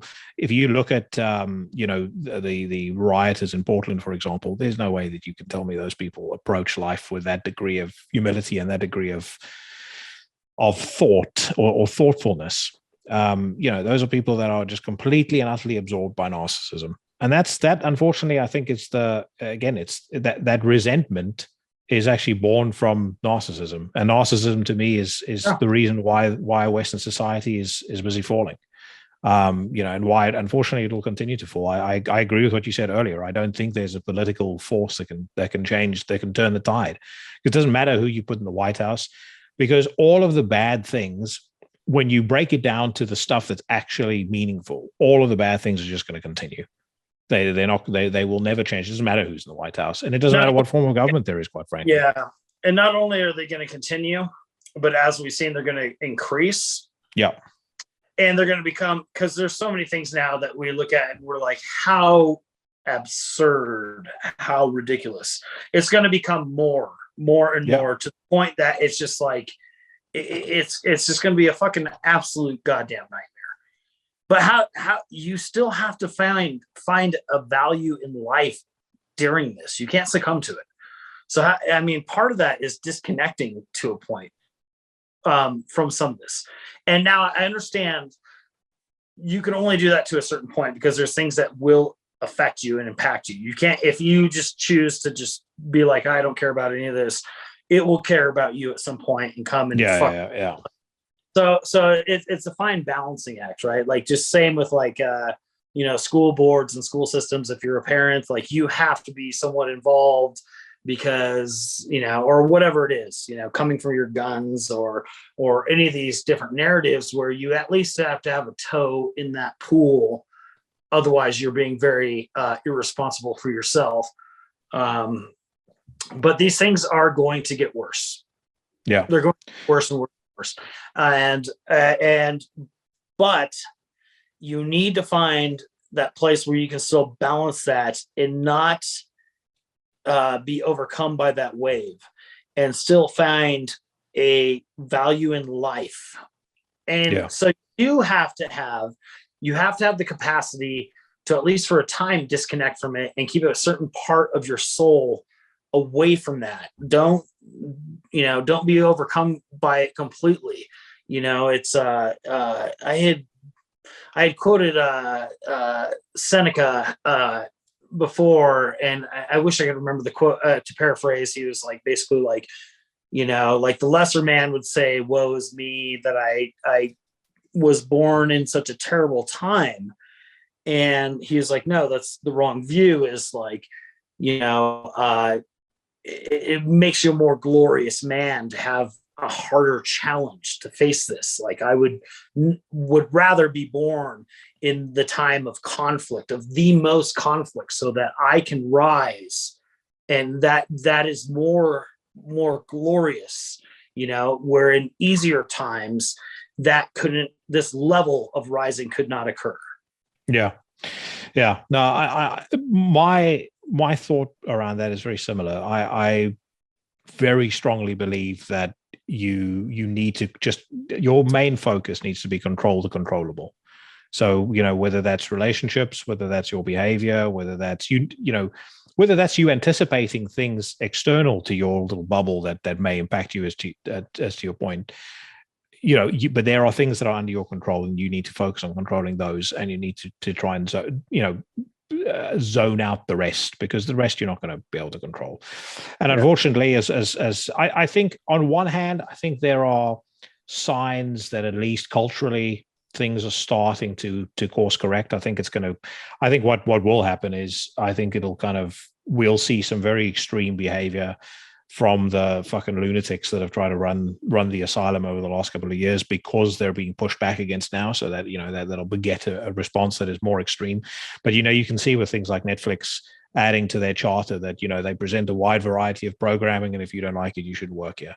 That sort of thing. When the mainstream starts to push back against that, you see figures like Bill Maher, actively pushing back now against his own crowd. That to me suggests there's some degree of equalization there. But like I said, I think it's going to lead to more craziness from the other group before it's all said and done. But I do think, actually, on a macro level, sadly, I think we're probably headed for a period of pretty severe civil unrest, violence. What's most likely going to happen is, with the inflation and the fucking catastrophe that these inept politicians have created in the economy, you'll have greater wealth inequality. And the thing is, greater wealth inequality just spawns civil unrest and war. that's unfortunately that's the cycle across history. There's a really, really good book I would suggest anybody read if they've not done so yet. If I don't know if you've checked it out, it's called Principles for a Changing World Order by Ray Dalio. He talks about the cycle and like all of the markers in the cycle, and I think it's he talks about there being a capital war, so war for wealth, and then a culture war, and then a shooting war. And we're in the throes of the culture war now, and the shooting war is usually precipitated by a period of high inflation. Wealth inequality. He says it starts slowly and then it suddenly gets very severe, which is exactly what we're seeing right now. And then there's civil unrest. Yeah. And sorry, gonna have to interrupt again. Have to drain the main vein. Yeah, right back. All right. Yeah. So tell me again, what is the book? It's called Principles for a Changing World Order. It's by a guy named Ray Dalio, who he's actually the manager of Bridgewater. He's one of the largest hedge funds in the world, Bridgewater Associates. Okay. But essentially, what he says in the book is that civil wars are precipitated by, first there's income inequality, then there's a values inequality that forms, or values gap that forms. Then typically what you start to see is populism. And populism is earmarked by politicians using phrases like "I'm fighting for you." There's no one is talking anymore about finding middle ground or finding shared values or working towards a common goal. They're fighting. So it's us versus them. Yeah, exactly. And then normally, as that income inequality gets worse, the values gap gets worse, and then that precipitates either a civil war or a shooting war of some sort. I think we're, without a doubt, we're at for that. I hope we're not. I don't want to sound too morose and negative about it, but I think before 2035, I suspect there'll be something pretty severe like that. I have a feeling it may start in Europe, because it's you just look at some of the riots and stuff in France. I mean, it's pretty bad there. It'll most certainly happen in the States as well. Oh, absolutely. Yeah, and a lot of times I feel like a lot of things originate in the States and then kind of come through Europe, but not always. But yeah, and I had expressed with Cheyenne in our interview, but it's really strange for me because kind of coming at these same ideas, but from like an esoteric perspective, is my investment in the concept of the Kali Yuga is something that I've been reading about for 20 plus years. And this concept, so Kali Yuga, so that comes from Hinduism, but it was also embraced in the West through they had like the 4 ages, which were demarked by the Golden Age all the way down to like the Iron Age. That even civilizations have an organic aspect to it. Like there's like a birth and like almost like a childhood, and then coming into this youthfulness into an apex vitality, and then a slow decline, and then it dies, right? And these in Hinduism, it's the cycle of the yugas is broken down into 4 yuga systems, and that's very specific. But even if you don't want to invest specifically into like this Hindu doctrine, it's a perennial idea. And now the term perennial and I really like this term, and it's something that I've found very important. You find this a lot in the traditionalists, and it's the idea of the perennial is that all these ancient religions are really striking at the same thing. They seem to talk about the same thing. I mean, all the way down to like even gods feel like they're at least on a certain level like interchangeable. And that's why you see this kind of synonymous thought throughout the world. And now historians have tried to like deconstruct this by like, okay, well, it was through migration, right? Which that's a valid argument. Like, okay, these ideas spread because of contact through people, but then you find wrenches in the machine where it's like, okay, well, this other civilization had no contact with them. You could look at like something like Mayans or something like that at time. But they seem to still be, at least on certain major principles, talking about the same thing. And I think that's really important. But there's this eschatological sense here that it's almost a universal thing that everything is or an organism or has an organic character of a birth, a life, a death, a cycle, right? And that cycle cannot complete until there is an absolute death. And we're talking about the Kali Yuga now. And it's just uncanny because I was luckily introduced to these things at an age through my bandmate, and reading about them. And at the time I probably had like not the best comprehension of them. I understood certain facets of it, but it was, it's steep reading. And now 20 years later, it's so bizarre because some of the things in the original Kali Yuga oracles that they're talking about, they're so specific, and it's like, I'm like, holy, it's like, holy shit, like this is what we're living in. Like down to the minutia of very basic things are just upside down, and it's like, we're here, and it's going to get worse. And I hear what you're saying. Like, I hear what you're saying. It's really heartening to see that some things are like maybe going the other way. Like, there's one view like, oh, the pendulum always swings, right? Like, okay, it's way on the left right now, but don't worry, it's going to swing back or whatever. There's a danger in that as well. And people like to phrase this up like it's all relative on an equal plane. Like, this is nothing new. In one regard, it is nothing new.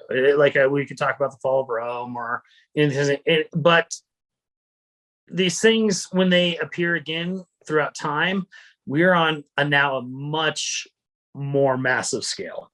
Yeah. It affects way more people. And it happens with an increase of speed. And so it's really not relative. It's not completely relative. It's not like saying like, oh, well, we went through this before, this is just cycles of history. No, it happened. Every time it happens with greater force and with greater speed. Mm-hmm. And eventually there will be, as dramatic as it sounds, a breaking of the world. And I think that we're coming upon that. And now, of course, I couldn't predict whether this is going to be, tomorrow, 10 years from now, 100 years from now. I would be really surprised if we make it another 100 years before a catastrophe like the world has never seen before occurs. And it's going to get weirder and weirder, man. I mean, things for me, from my perspective, I'm sure from someone who is like-minded like yourself, it's already pretty fucking weird. Things are pretty fucking bizarre to where I'm like, is this even a real conversation? Like, is this even a real issue? Like, I can't believe we're even talking about this. But you get into this weird thing to where you just don't believe in anything anymore, especially through media. We could look at the conflict in Ukraine, and I was so caught up in that so early on, and then after a little bit, I was like, I don't know what to believe about this anymore. Like, I just feel like everything that's being projected through this TV is bullshit, Yeah. And I don't know where that leaves me. Like, I'm not giving a stance on that. I'm just saying that this feels like deception. Yeah, I agree. I mean, one thing I could point to is they, right from the get-go, they're like, the Ukrainians have destroyed these many Russians. And I was like, where's the opposite stats? And I'm like, really? This is Russia. Where are the opposite stats? Like, and like, you didn't really see that. And like, that was just one little marker and just something I thought about. Again, I don't really have like a strong opinion on that. It was just something I noticed. I was like, that's really weird that the news keeps projecting all the numbers of like, they took out this many tanks, they took out this helicopters, this many airplanes. And I was like, Yeah, to listen where's to the them, opposite you would imagine that the Ukraine is, on the doorstep of all out victory. Where they lost me was when the ghost of fucking whatever Kiev or whatever. Yeah, as soon as that happened, I was like, I said to my fiance, I was like, I don't like when someone is trying to convince me of something that I'm already in agreement with. I don't, I'm not a Putin supporter. I don't think that it was right of him to attack the Ukraine. But when you're trying this hard to convince me of something, I immediately go, well, what the fuck is going on here? Something's up. I felt the same way about the Iraq War. I was always against. I was always against it, and I was especially against it because of the way in which the media tried to push it. When they started pushing the weapons of mass destruction, and then you had, I've mentioned this before, you had, power blackout here in London, you had tanks pulling into Heathrow to shoot down the planes that were supposedly going to fly into the country. As soon as that happened, I was like, this is fucking bullshit, and this whole war is built on a premise of deception. And sure enough, turned out to be the case. I suspect there will be many, many such scandals that come out of this Ukraine-Russia mess. I just hope that it plays itself out without too many civilian casualties. But unfortunately, I think we're also past that point already, because some of the footage I've seen is absolutely horrific. We're beyond that point. And you know what the saddest thing is I imagine like individual families that have lost so many people. What's a hard pill to swallow is thinking that there's this family that maybe lost everything. Children are dead, family members are dead, and they've been given this narrative, whatever the narrative is on either side, and that they hold on to it with rage in their hearts and sorrow in their hearts, and to think that that narrative might be false. Yeah. And this is the world we live in. And this can only happen in this modern age where you do have a mass control and shifting of the narrative through stuff like it just being a tiny world through social media. It's also, it's not just a shifting of the narrative, it's gaslighting on an industrial scale. You look at COVID as an example. They were quick to push the idea that if you dared mention that it could be from a lab leak in Wuhan, you were a racist. 6 months later, it was definitely a lab leak in Wuhan. Racist always the go-to, right? It's always the go-to. I think most people fundamentally can be like, okay, if we break it down to, if you have victimized another individual based off of something frivolous, right? Yeah. You're a bad person. So this is the card they can play all the time. They'll be like, and it doesn't matter what narrative it is. And this is what we deal with the band shit, right? They're like, and I'm like, well, it's such fucking bullshit, but it carries so much weight. It gets people fired for the job. It is also because the far left have very cleverly co-opted certain things and if you think about it from a pure strategy perspective, if you're playing a strategy game, you would be, and they were your opponent, you'd be pretty impressed by some of the stuff they're pulling. They've co-opted the idea of somebody being for freedom of speech, that they've co-opted into Nazism. They've co-opted the idea of someone questioning Big Pharma as another form of Nazism. It's like things that classical liberal values would have looked at without blinking 20 years ago. They have somehow managed to pull into this very broad umbrella of proto-fascism. And it's just a means for them to, Jordan Peterson spoke about this years ago, and it's one of the things that's always lingered with me, that he said, it's a means to denigrate your opponent, because if you can dehumanize them, then whatever they have to say doesn't mean anything. That's the goal of it. I mean, and that's the thing that, again, it's the quick path to that. It's the immediate quick path to checkmate, right? Yeah. And it's funny because, so for example, the interview I did with Iblis Manifestations with Cheyenne. So our immediate criticism, which I already knew was coming, was we released a statement saying, basically, I knew I avoided the word apolitical just because it gets so much shit right away. But it really is true. Like, the band itself is apolitical. Like, we try and find a political statement there. It's just not there. Yeah. But, immediately we got, this is like probably the most criticism, or the most consistent criticism, was, hey, it's a simple thing to do, guys. Just say you're not a Nazi.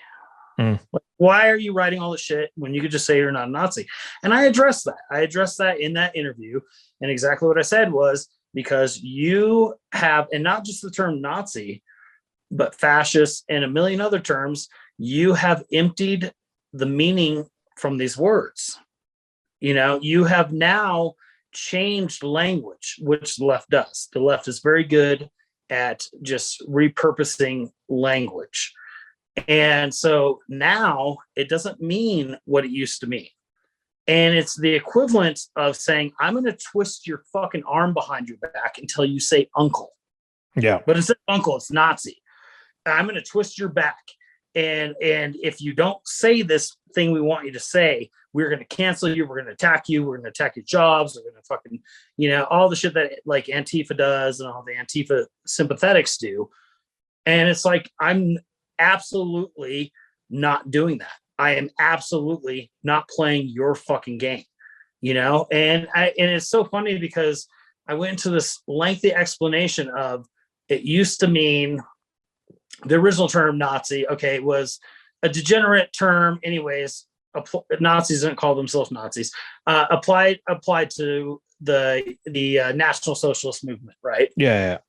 No one thinks that that's what we're talking about, and I get that. Okay, it's been repurposed to meaning that on an individual basis, you are either victimizing or discriminating against an individual without knowing this individual based on their culture, background, yada yada.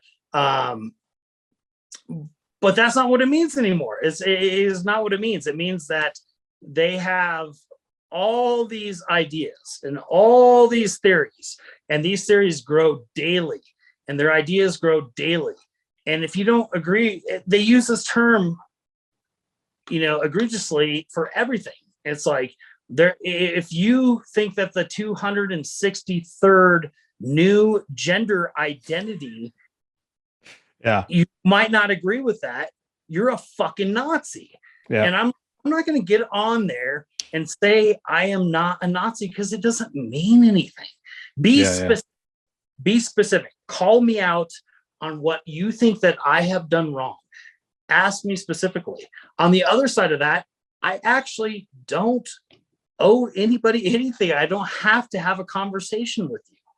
It's like, as a fan or an anti-fan, it would be one thing if I was like a political figure and I was going into the world and I was saying, these are my political ideas and I'm trying to implement these new laws.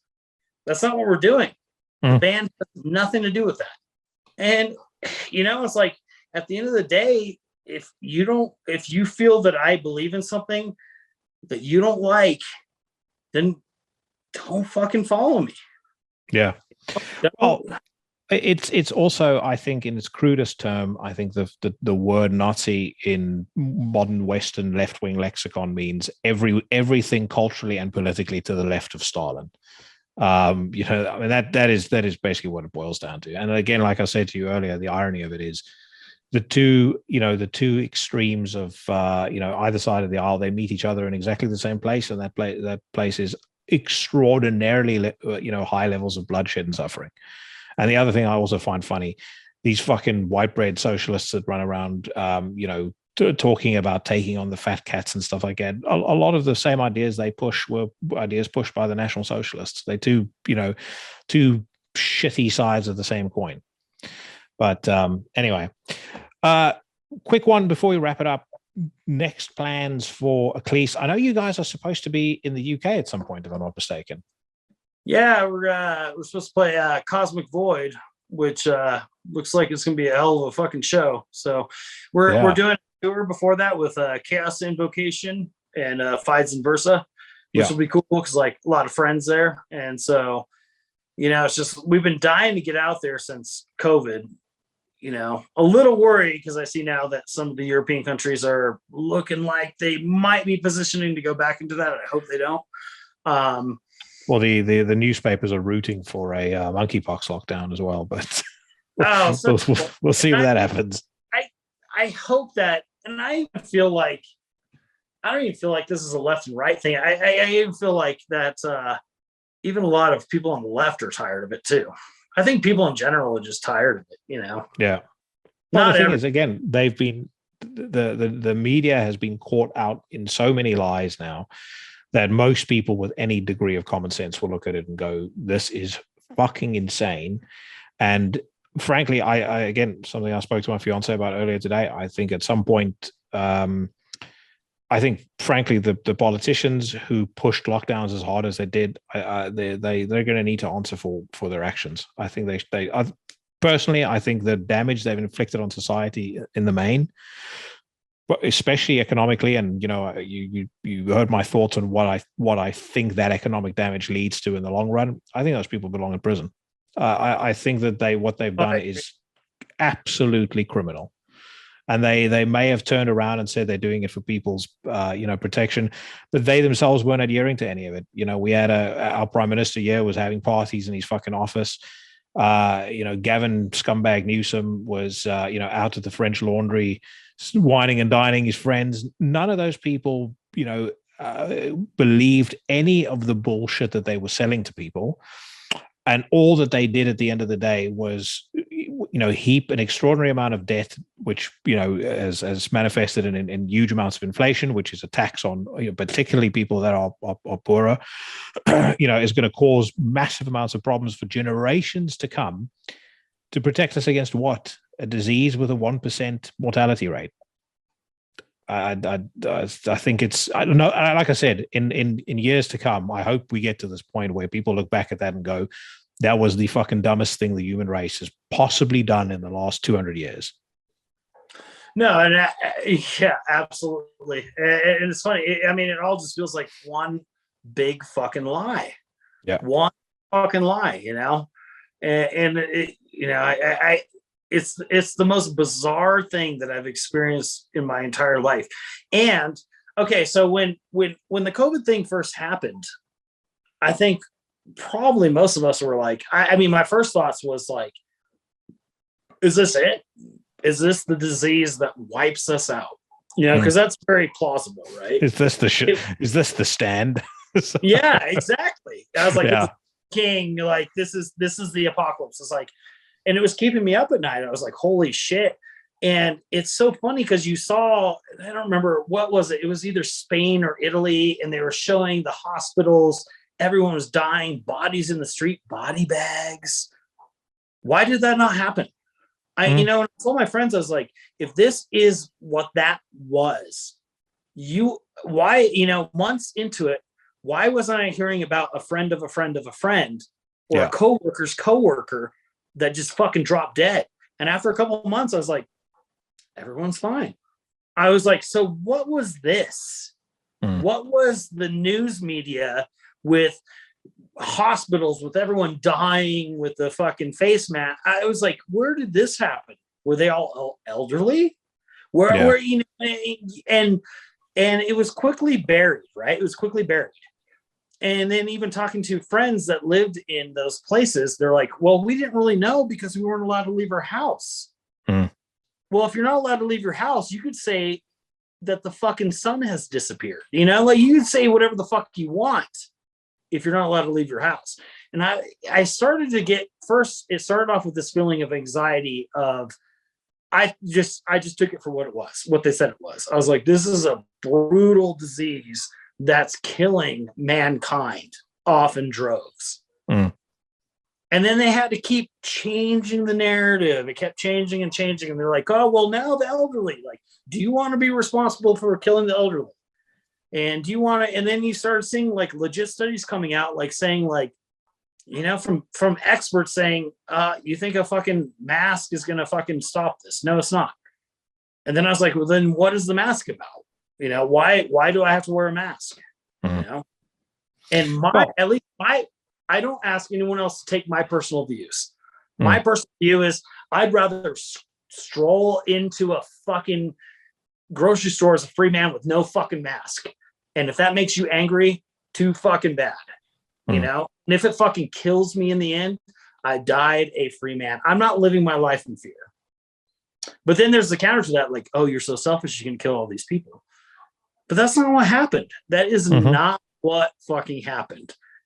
This whole thing, it's hard not to think that there was something else going on here. Yeah, there was another. I 100% agree. And I mean, there's all those stories that have come out about the World Economic Forum and the like simulation exercise that they ran back in, I think, 2018, simulating the same thing.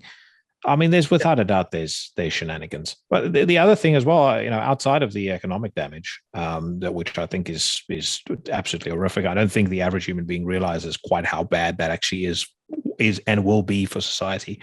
The other thing is the breakdown of trust in any institutions. Media trust is at an all-time low. And why? Because the media kept lying, and every single time they were caught out in a lie, they never once stepped back and said, listen, we fucked up, we're sorry. Everything from Chris Cuomo coming up the stairs after his supposed 2-week isolation, this is what it's all about, finally reunited with his family. But then there's video of him getting into a fight with a guy at some fucking amusement park or something a week before that. I mean, it's just, and then again, no one ever says sorry. No one ever says to the audience, hey, listen, we fucked up here, we apologize. At least we could have we would have respected that. But they never did that, which means they treat us like morons. They think we're easily led, and maybe for the average human being, there's safety or there's a degree of comfort in being led. I'm not that way inclined. I was the same as you. First couple of weeks, I thought, okay, maybe this is serious. Then I said to my fiance, I don't see huge amounts of funeral processions and ambulances and stuff cruising around the streets. If people are dying in their thousands, why do I not hear more of that? Why am I not seeing more people being carted off? Why do I not know anybody who's died from this? And so, it does work though. And here's a great example that I use. Here's the example I use is my parents. And my parents they are wonderful people. They are wonderful people. They're good people. They come from a different age. They're about to turn 70. And they are leftists, but I call them old school leftists. Yeah. And they don't know about the manipulation that goes on here, but evening news is gospel. It is gospel to them because it was gospel back then. Like they just never would conceive of the fact that MSNBC would ever lie to them, And so I hear this, and my father was a police officer. So that's also interesting. So you see all this like upheaval that had occurred over these last couple of years, and they believe it all, and like they don't want to hear it from me. Like when I bring it up, like they are just like, and of course I'm me, right? Like I'm the extremist kid, so like they're not going to take my shit serious anyways. But my dad is like, and my mother are fully on board with this stuff, and they're like, well, I listened to this thing on NPR and or whatever the fuck it is, and they're like, you need to take this seriously. You're jeopardizing your children's health. My children never had a fucking COVID shot, never.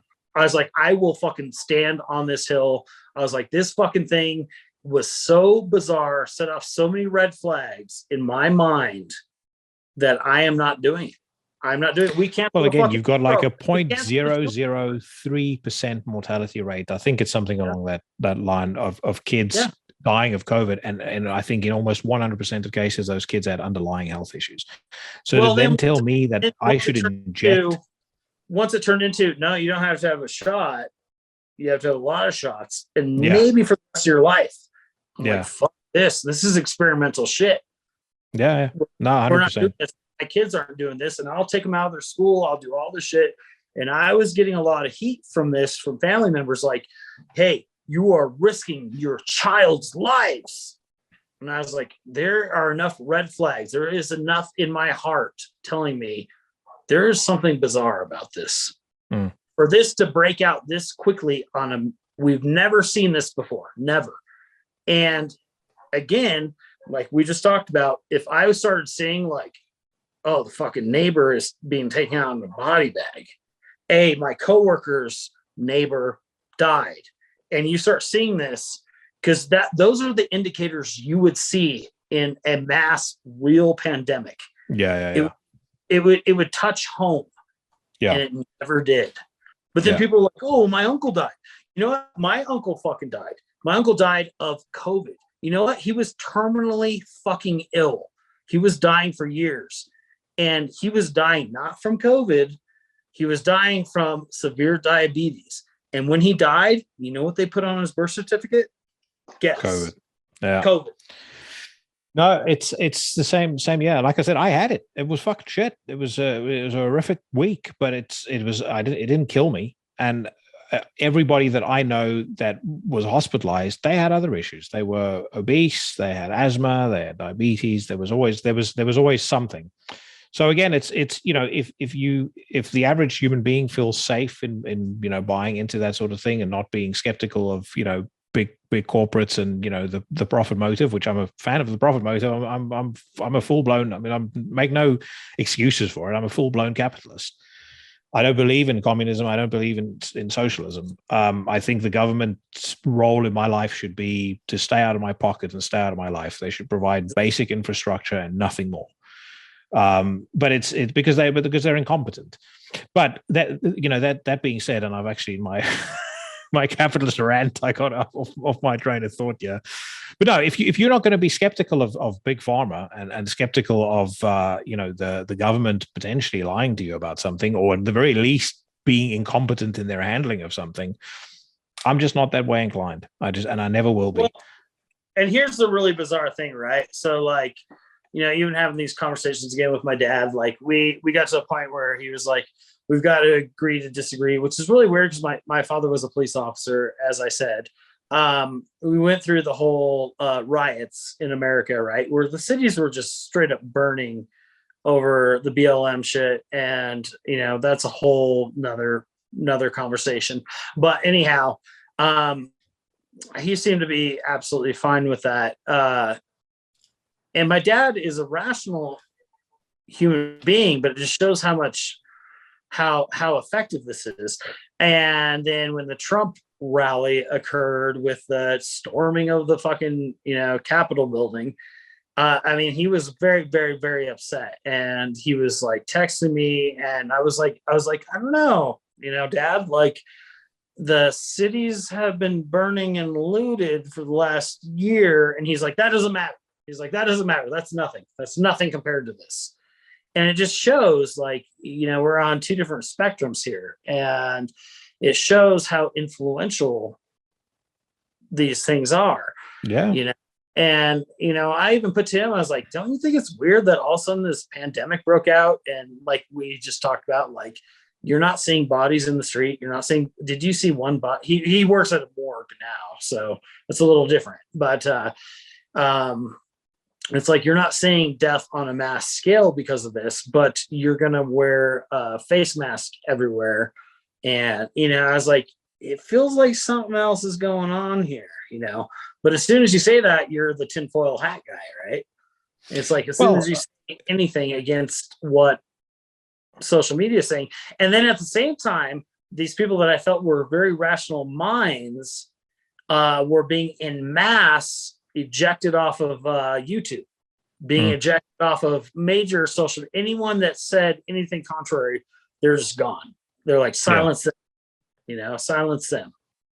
And the thing is, they went after people that, again, you would typically not associate with any sort of movement that they don't like. So these guys are a million miles away from Alex Jones, but they went after Tim Pool, Jimmy Dore, Joe Rogan, Dave Rubin. Ben Shapiro is the most terrifying man, on the face of the earth for them.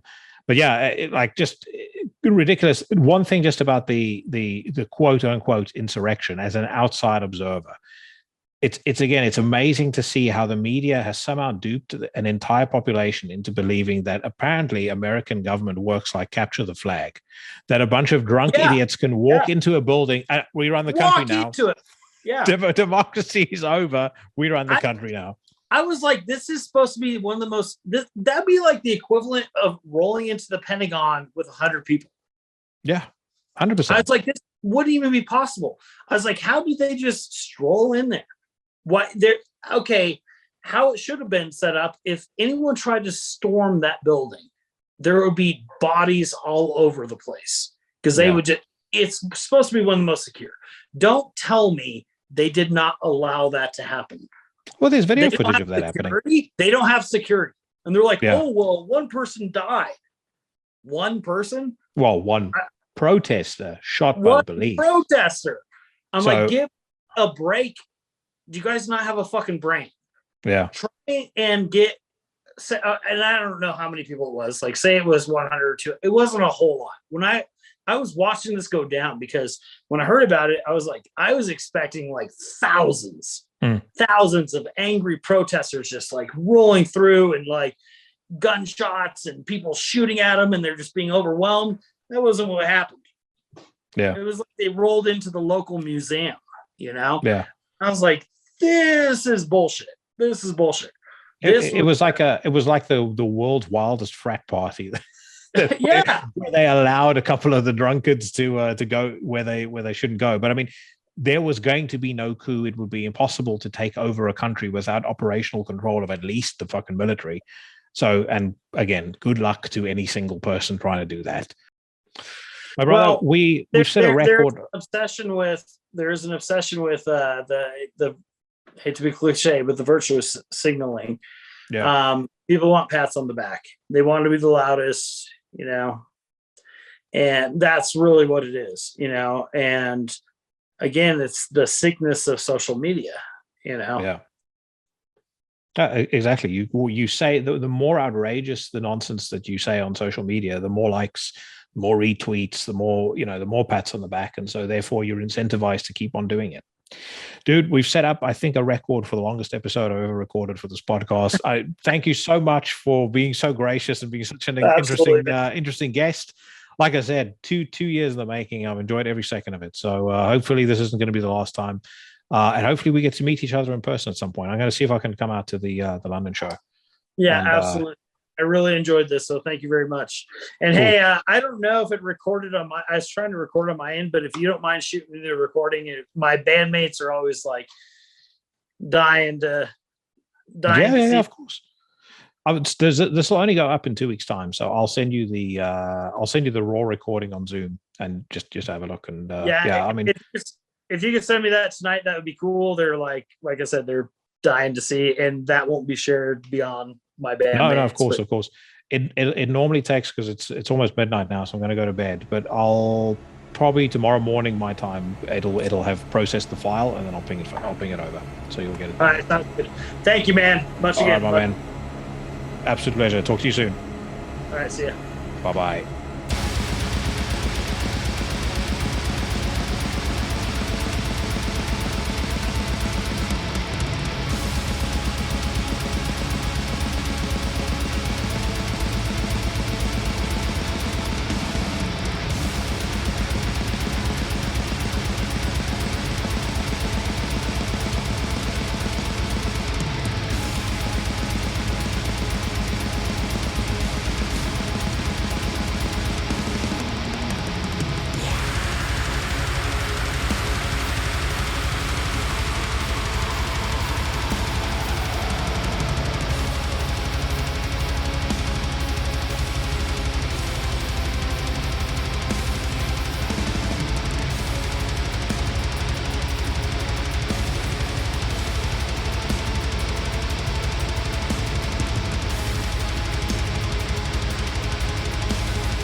Incubatio by Akhlys off the fantastic Melanoe record that Naas put out in 2020. That is available on Deborah Memorti Productions, and if you haven't checked it out yet, then I am seriously questioning the decisions that you are taking as far as your life is concerned. Thank you so much to Naas for coming on the podcast. An absolute pleasure having him on. I think had we had more time, we could have probably done at least another 2 or 3 hours. So super cool guy, and I hope that you guys enjoyed that too. Because of the length of that chat, there's going to be no news or reviews this week, but business will resume as usual next week when I've got Luke Thornley of Heathen Deity on the podcast. And then the week after, I've got Matt Wilcock of Werewolves of Bremelin and the Antichrist Imperium fame making a long overdue return. Really excited about catching back up with him. Another thing I'm really excited about is the forthcoming PANZERFAUST record. And I say excited, but I had the privilege of listening to it in its entirety this week. The album is called Sons of Perdition, Chapter 3, The Astral Drain. In my view, I will say almost certain top 3 contender for 2022. Now, I say almost because this year has turned up some just incredible music and some insane surprises. But this record is absolutely spectacular, and I'm going to play us out with a single that they released last week. The song is called Tabula Rasa. Absolutely phenomenal stuff. You're going to hear it very shortly. But in the meantime, whatever it is that you're doing, wherever it is that you are, stay safe, stay healthy, and I'll see you bad motherfuckers again next Tuesday.